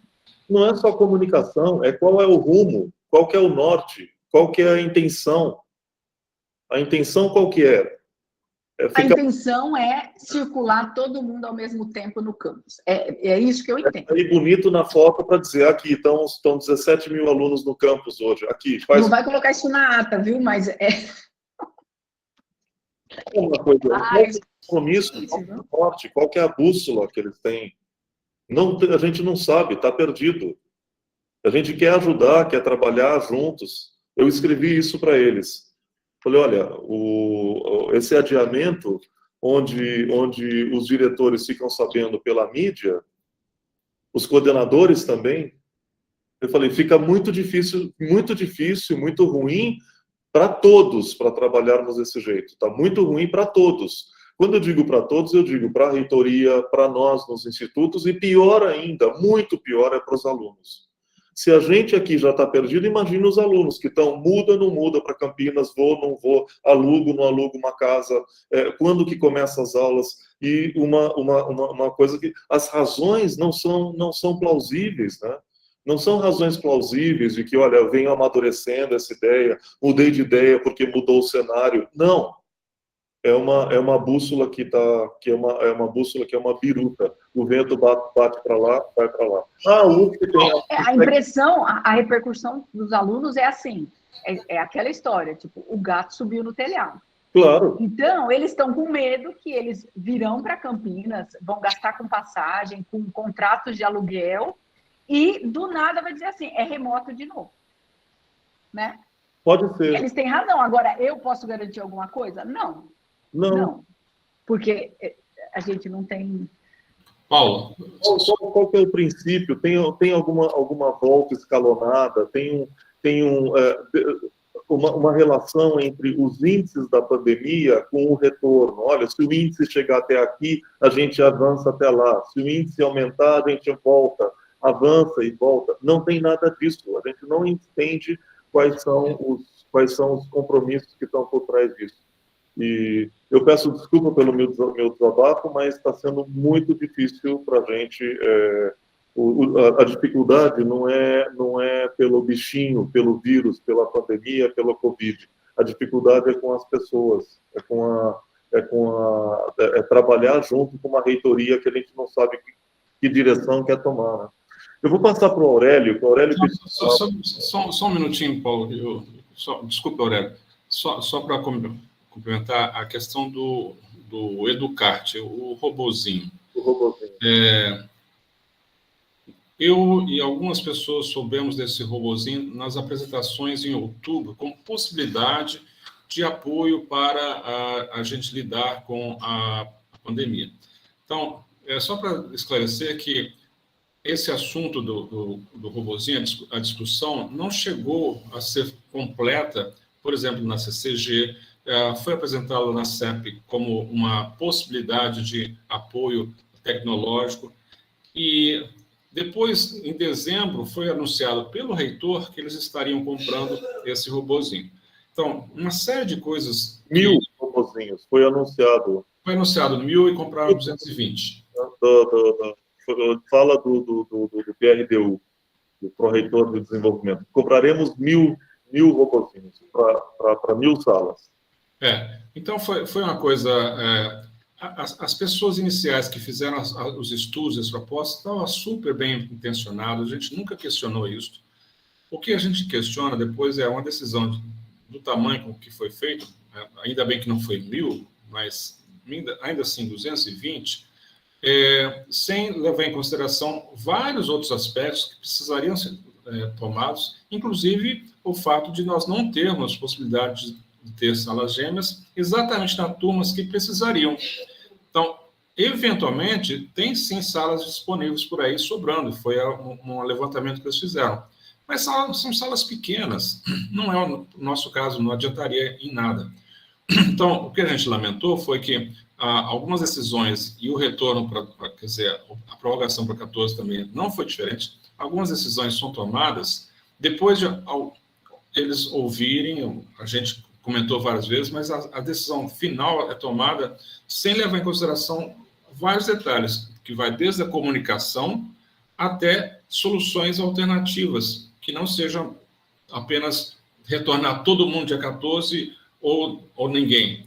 Eu, inclusive, falei hoje lá que a Unicamp como um todo não pode mais pensar num cenário tão complicado como é o da pandemia, ter soluções que valham para todo mundo o tempo todo. Então, a gente tem que pensar nisso. E nós já fizemos, viu, a Congregação saber que os coordenadores já fizeram uma série de planejamentos que, sim, nós conseguimos diminuir bastante a quantidade de alunos por sala, pensando que teríamos um semestre complicado. E nós conseguimos também, graças à nossa intervenção lá com a diretoria, alguns docentes, para nos dar um apoio a mais, 5 docentes a mais, nós conseguimos alguns pads a mais. Nunca vai ser, assim, completamente suficiente, mas nós fizemos uma série de coisas já antecipando que nós teríamos problema.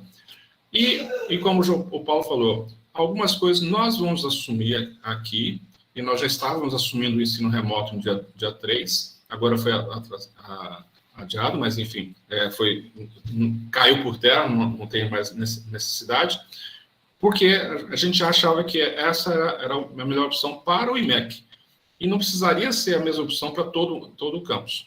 E mais ainda, depois amadurecendo, nós percebemos que seria a solução para as turmas grandes do IMEC, porque, eventualmente, algumas turmas pequenas poderiam, sim, começar até no dia 3, se não houvesse grandes problemas de surto.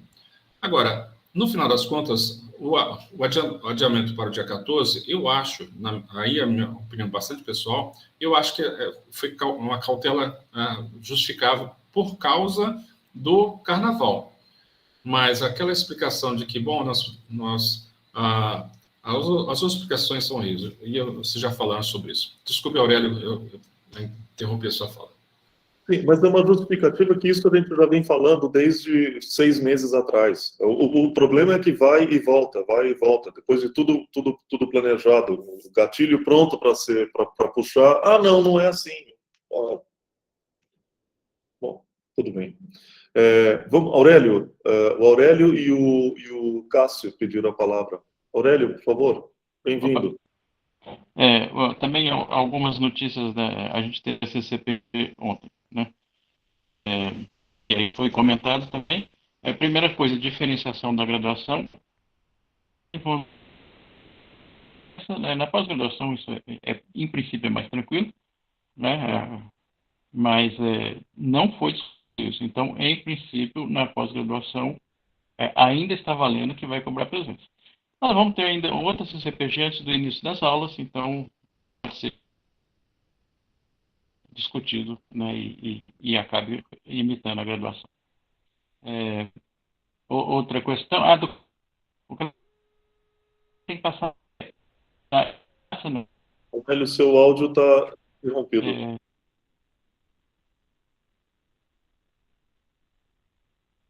Você está congelando e com o áudio interrompido. Agora sim. Tá bom. Falando do calendário. O calendário, pelo que eu entendo, tem que passar na SEP. Passa também nas duas comissões. Não sei se vai ser por causa de prazos, né? Mas é isso, né? Vamos fazer um teste de 2 semanas e tudo, né? Que vai ser alterado. É um novo calendário, ele tem que ser aprovado em algumas instâncias, né? Isso não é só a DAC fazer e pronto, não. Ele tem que ser votado em algum.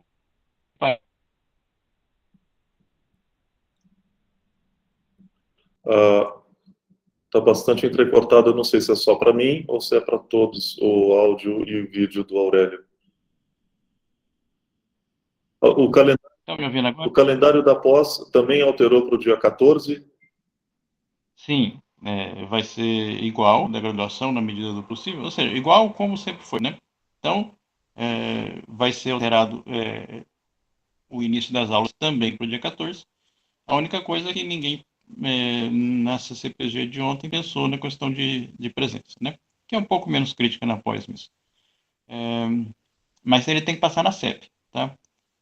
Ou seja, é um novo calendário que a Unicamp vai estar votando, né? Ou seja, tem essa proposta, ela vai ser aprovada, obviamente, mas tem que voltar o calendário inteiro de novo, porque o início das aulas altera tudo lá adiante, né? Eu estava comentando sobre bancas, quando caiu aqui, acho que voltou a normal. O Lars comentou de bancas, ele não estava preocupado, eu acho, ele estava preocupado com bancas de concurso, né?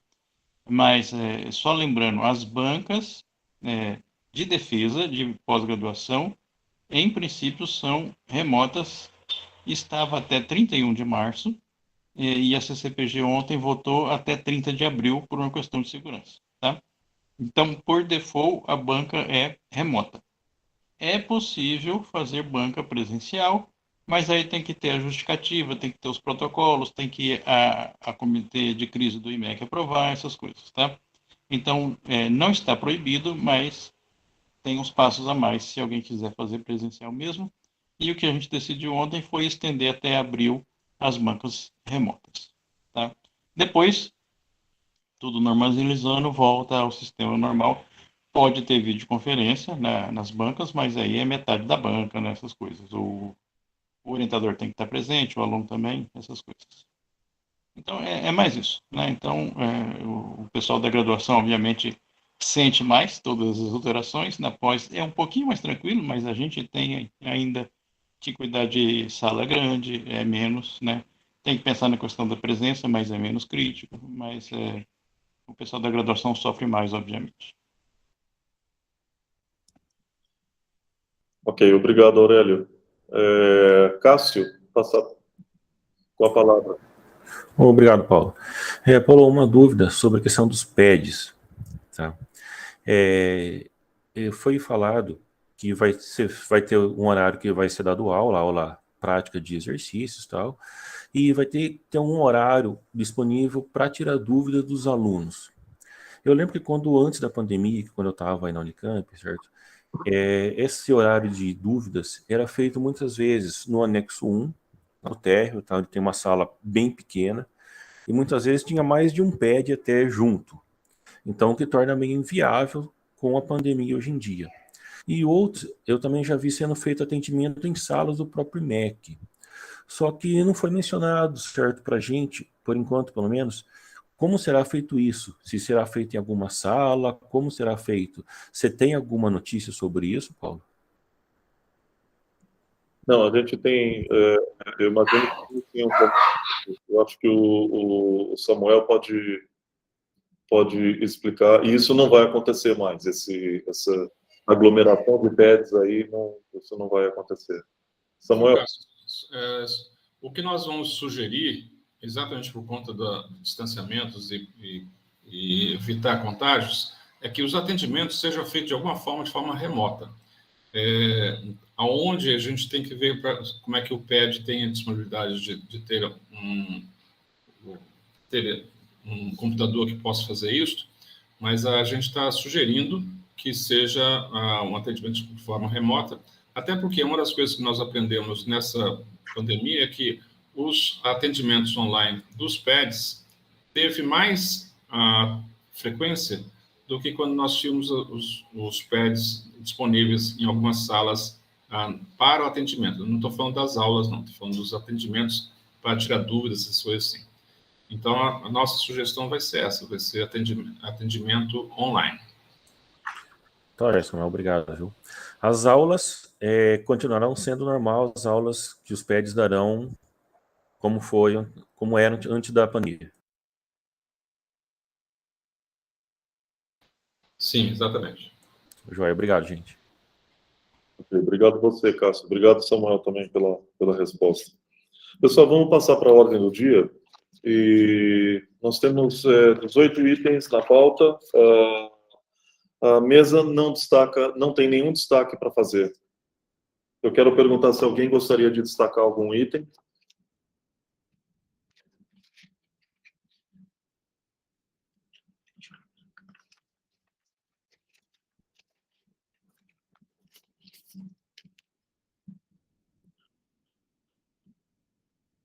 Bom, em não havendo... Não levantou, não? Desculpa, não cabe a mim destacar, mas ninguém vai querer entender o que está acontecendo nesse concurso para titular, que está há 2 anos e tanto parado, e agora a gente ouviu falar minutos atrás que vai ser daqui a 32 dias. É isso mesmo?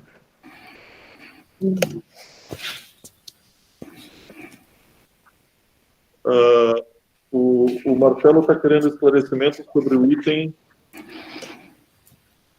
Acho que é o 2.1. 2.1. Mais algum destaque, Kelly? Eu não tenho destaque, mas eu gostaria de um esclarecimento também. Posso falar já ou espero? Agora. Eu gostaria de saber esses docentes emergenciais aí, esses 5, eles vão chegar a tempo de começar o semestre? A comissão já dividiu as turmas? Como é que está isso aí? Podemos contar com eles ou não? Obrigada.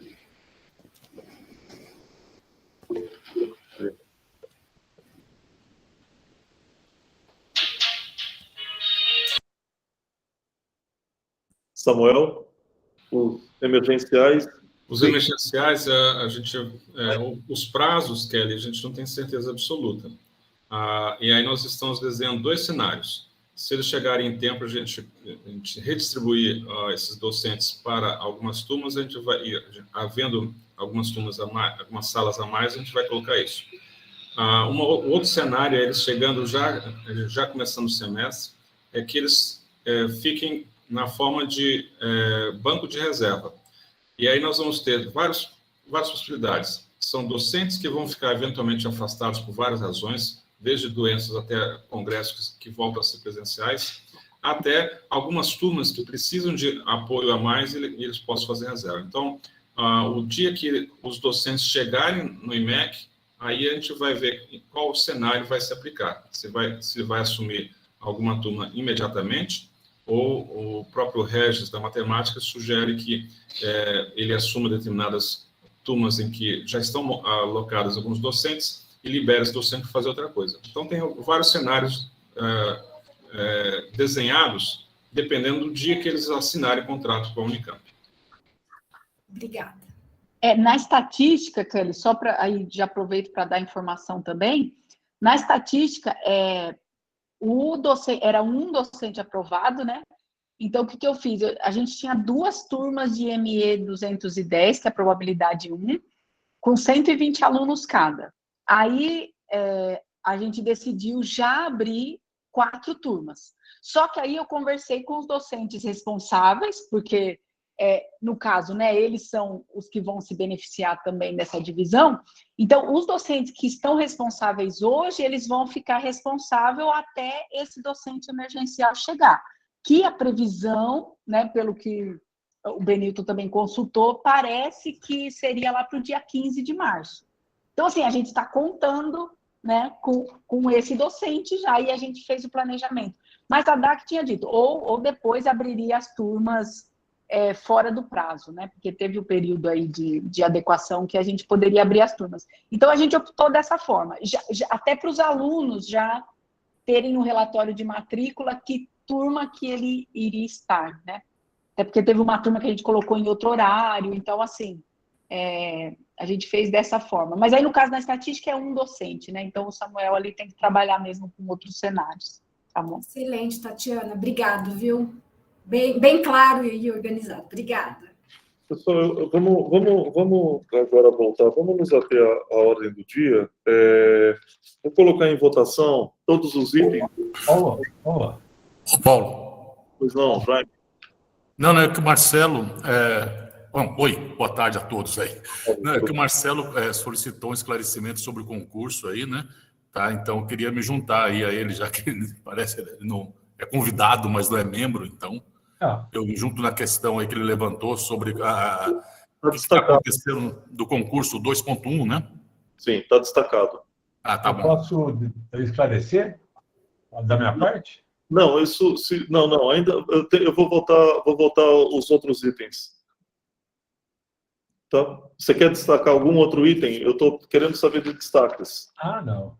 Tá. Então, eu vou colocar em votação, voltando para a ordem do dia, vou colocar em votação todos os 18 itens, menos o subitem 2.1 para esclarecimento, tanto o pedido do Jaime quanto do Terra Cunha. Então, em votação... Luciana, você pode colocar no chat, por favor? Acabei de colocar, pessoal. Então, em votação, todos os itens, menos o 2.1.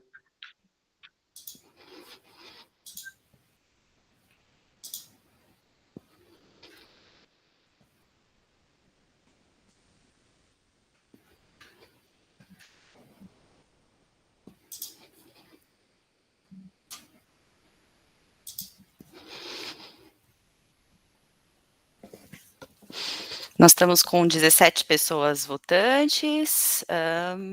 Vamos ver aqui. Por enquanto, temos 12 respostas, tá? Estou aguardando.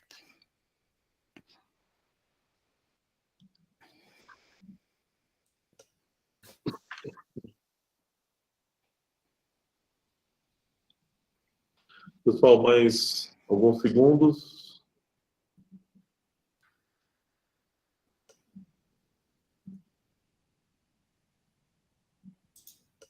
Luciana? Nós estamos com 14 respostas. Está faltando 3 pessoas.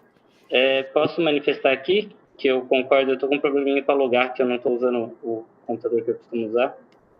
Ok, Celso, nós vamos registrar. Obrigado.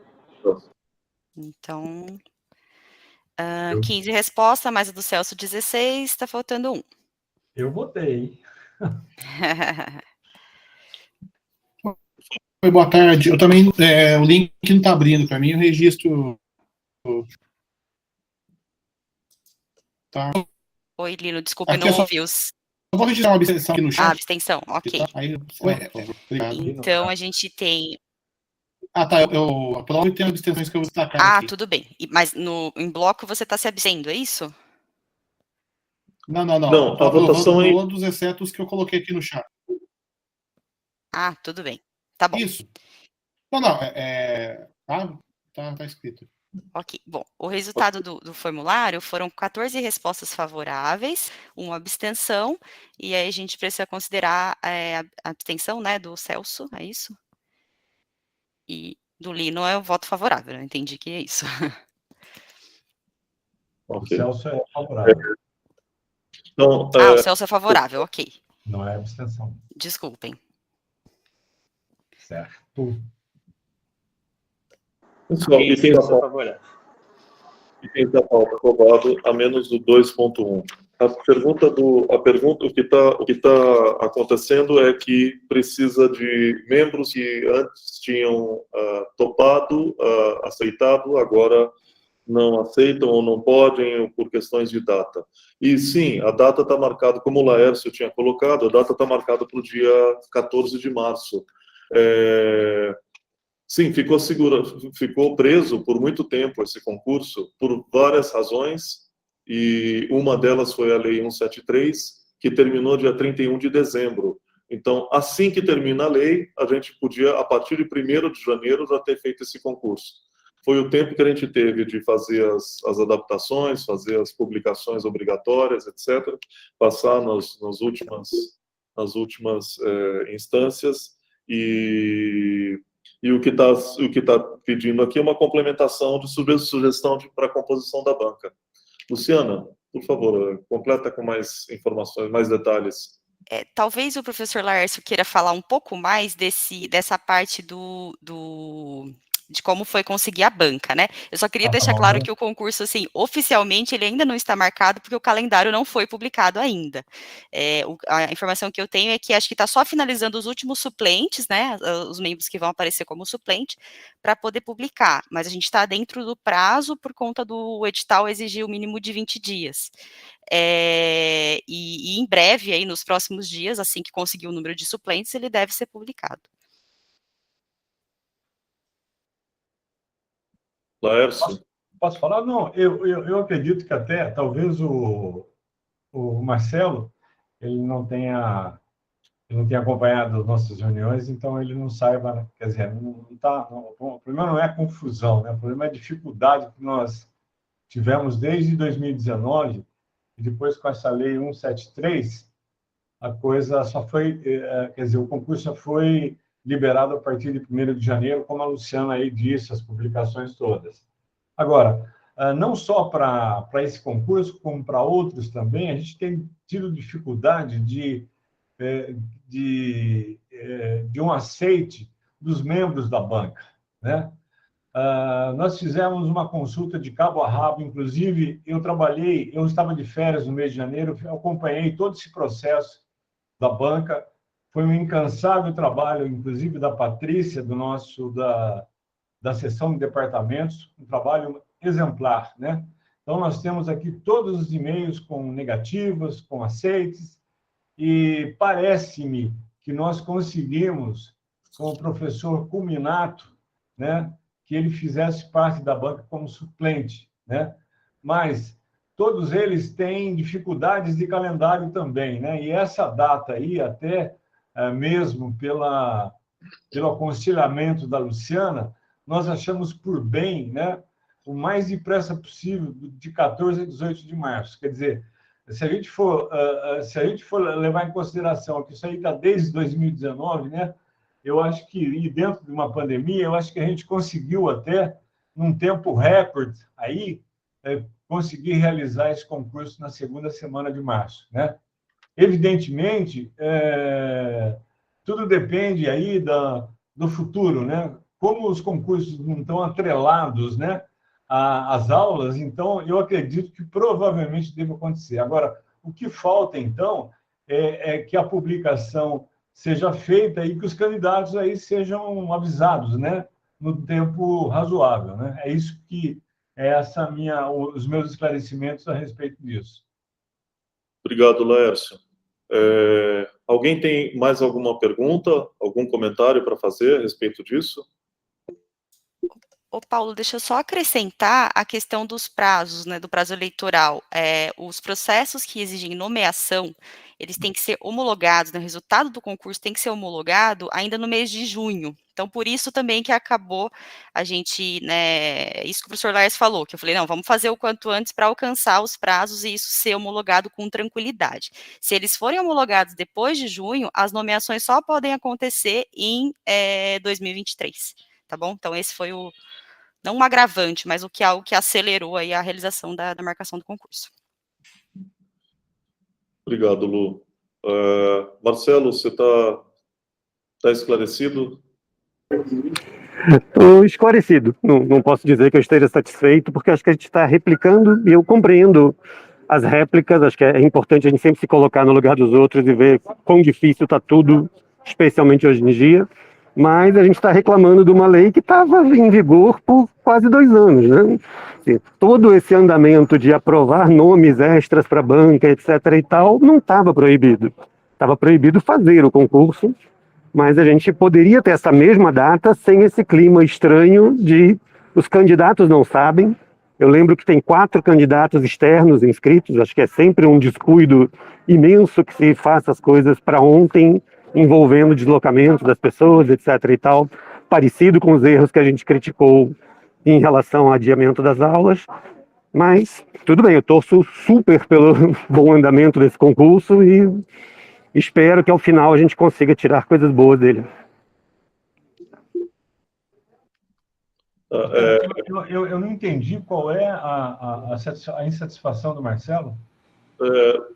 Deixa eu ver, o Jaime tinha se manifestado. Eu quero saber, Jaime, você tem alguma pergunta, alguma manifestação? Não, eu só coloquei porque o Marcelo falou que não deveria ser papel dele, como ele é convidado, né, para pedir esclarecimentos. Sim. Então, eu me coloquei no lugar e coloquei o questionamento do Marcelo, porque eu sou um membro, né?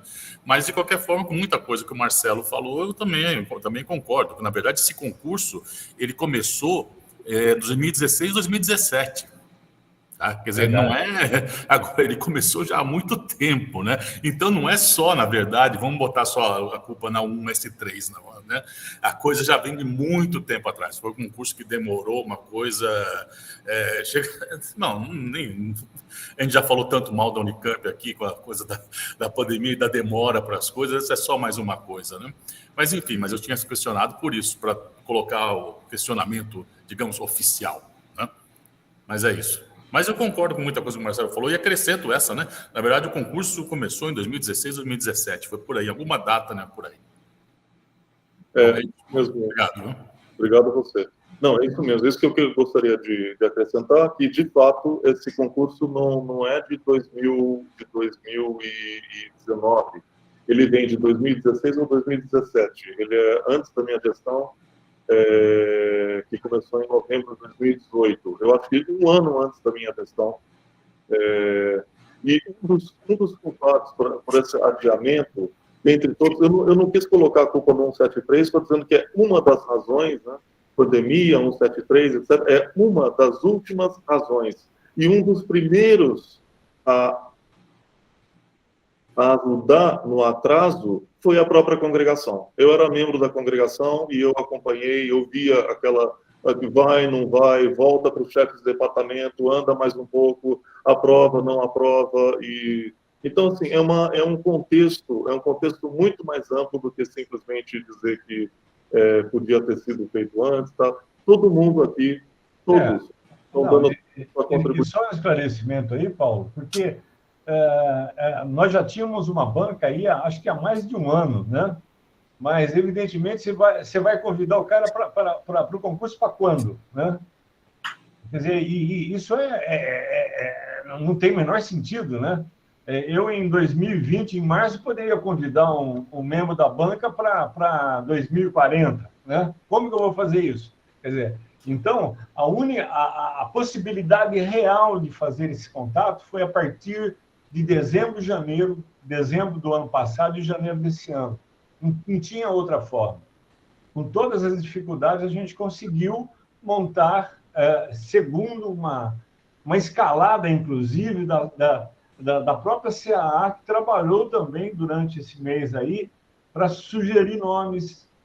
Quer dizer, então, não foi uma coisa trivial, né, para a gente chegar aqui e desmerecer de repente, né?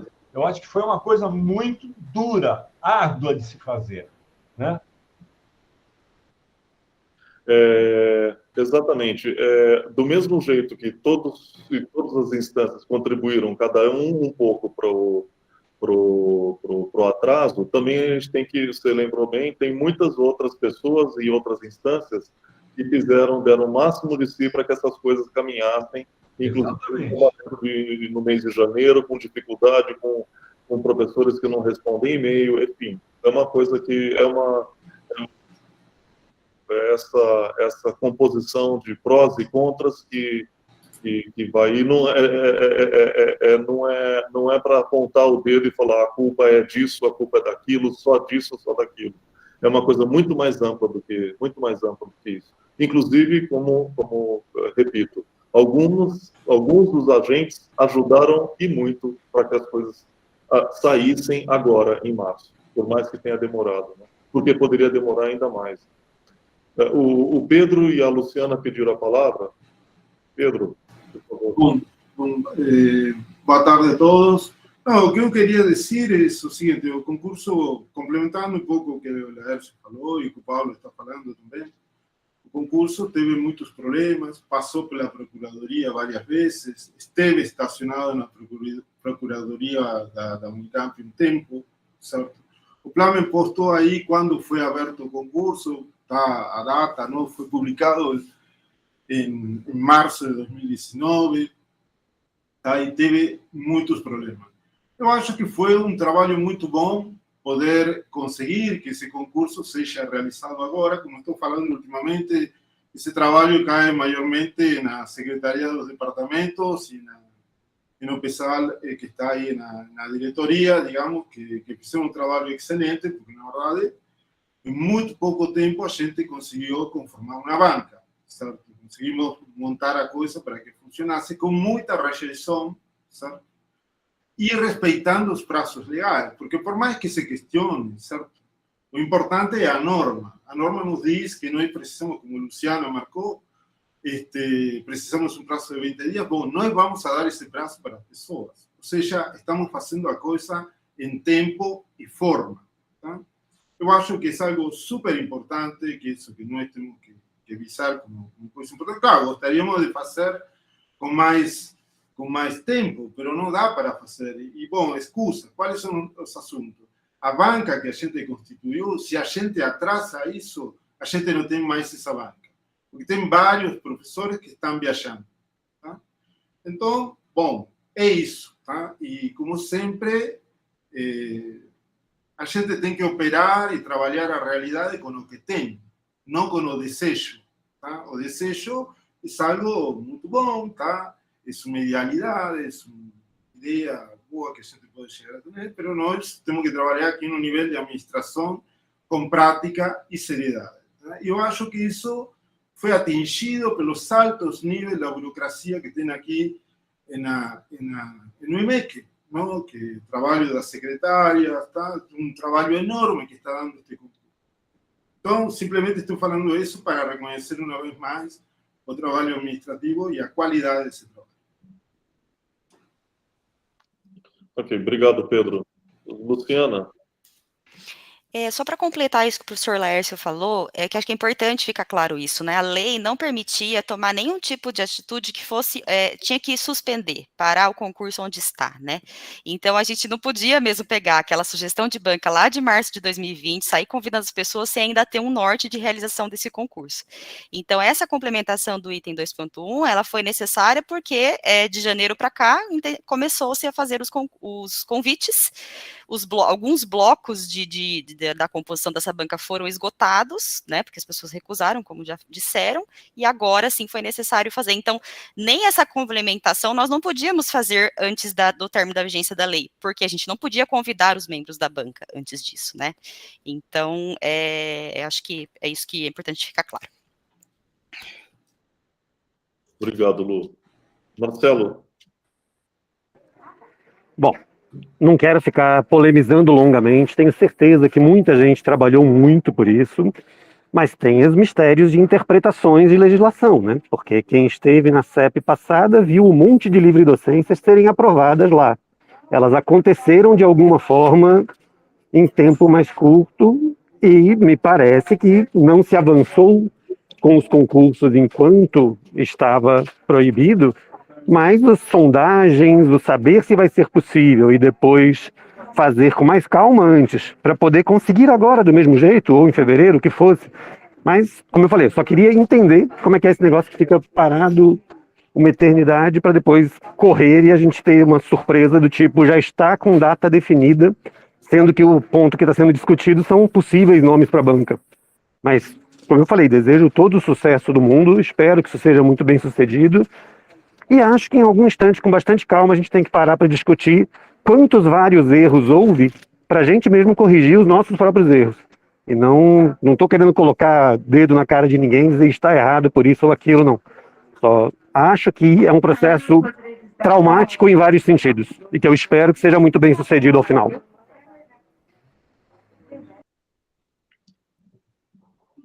Ok, obrigado pela fala. Mais alguém gostaria de comentar alguma coisa? Se não for o caso, vamos colocar o item em votação. O que, aliás, eu fiquei com a impressão de que era mais esclarecimento do que votação propriamente. Talvez não fosse o caso, mas já que foi destacado, bom, eu mesmo destaquei. Vamos colocar então em votação, item 2.1. e terminada a votação, a gente encerra a congregação. Já está no chat, pessoal. No chat, por favor.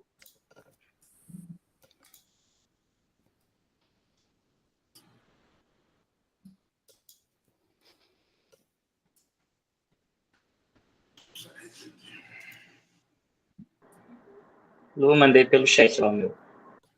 Ah, ok. Obrigada. Obrigado, Celso.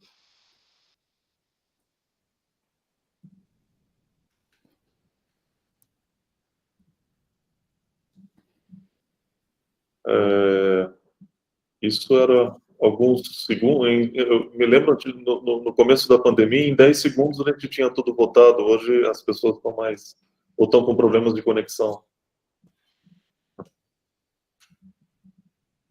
Por enquanto, a gente está com. Deixa eu ver. Estamos com 16 respostas e mais a do Celso, né? Então, estamos com 17, está certinho. Então, tivemos 14 votos favoráveis, 2 abstenções, e a do Celso também uma abstenção. Ok, 14 favoráveis e 3 abstenções. Então, item aprovado e a gente termina a nossa congregação.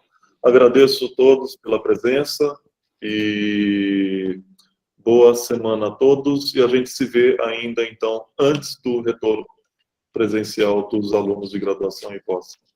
Então, abraço para todos e um bom fim de tarde. Tchau.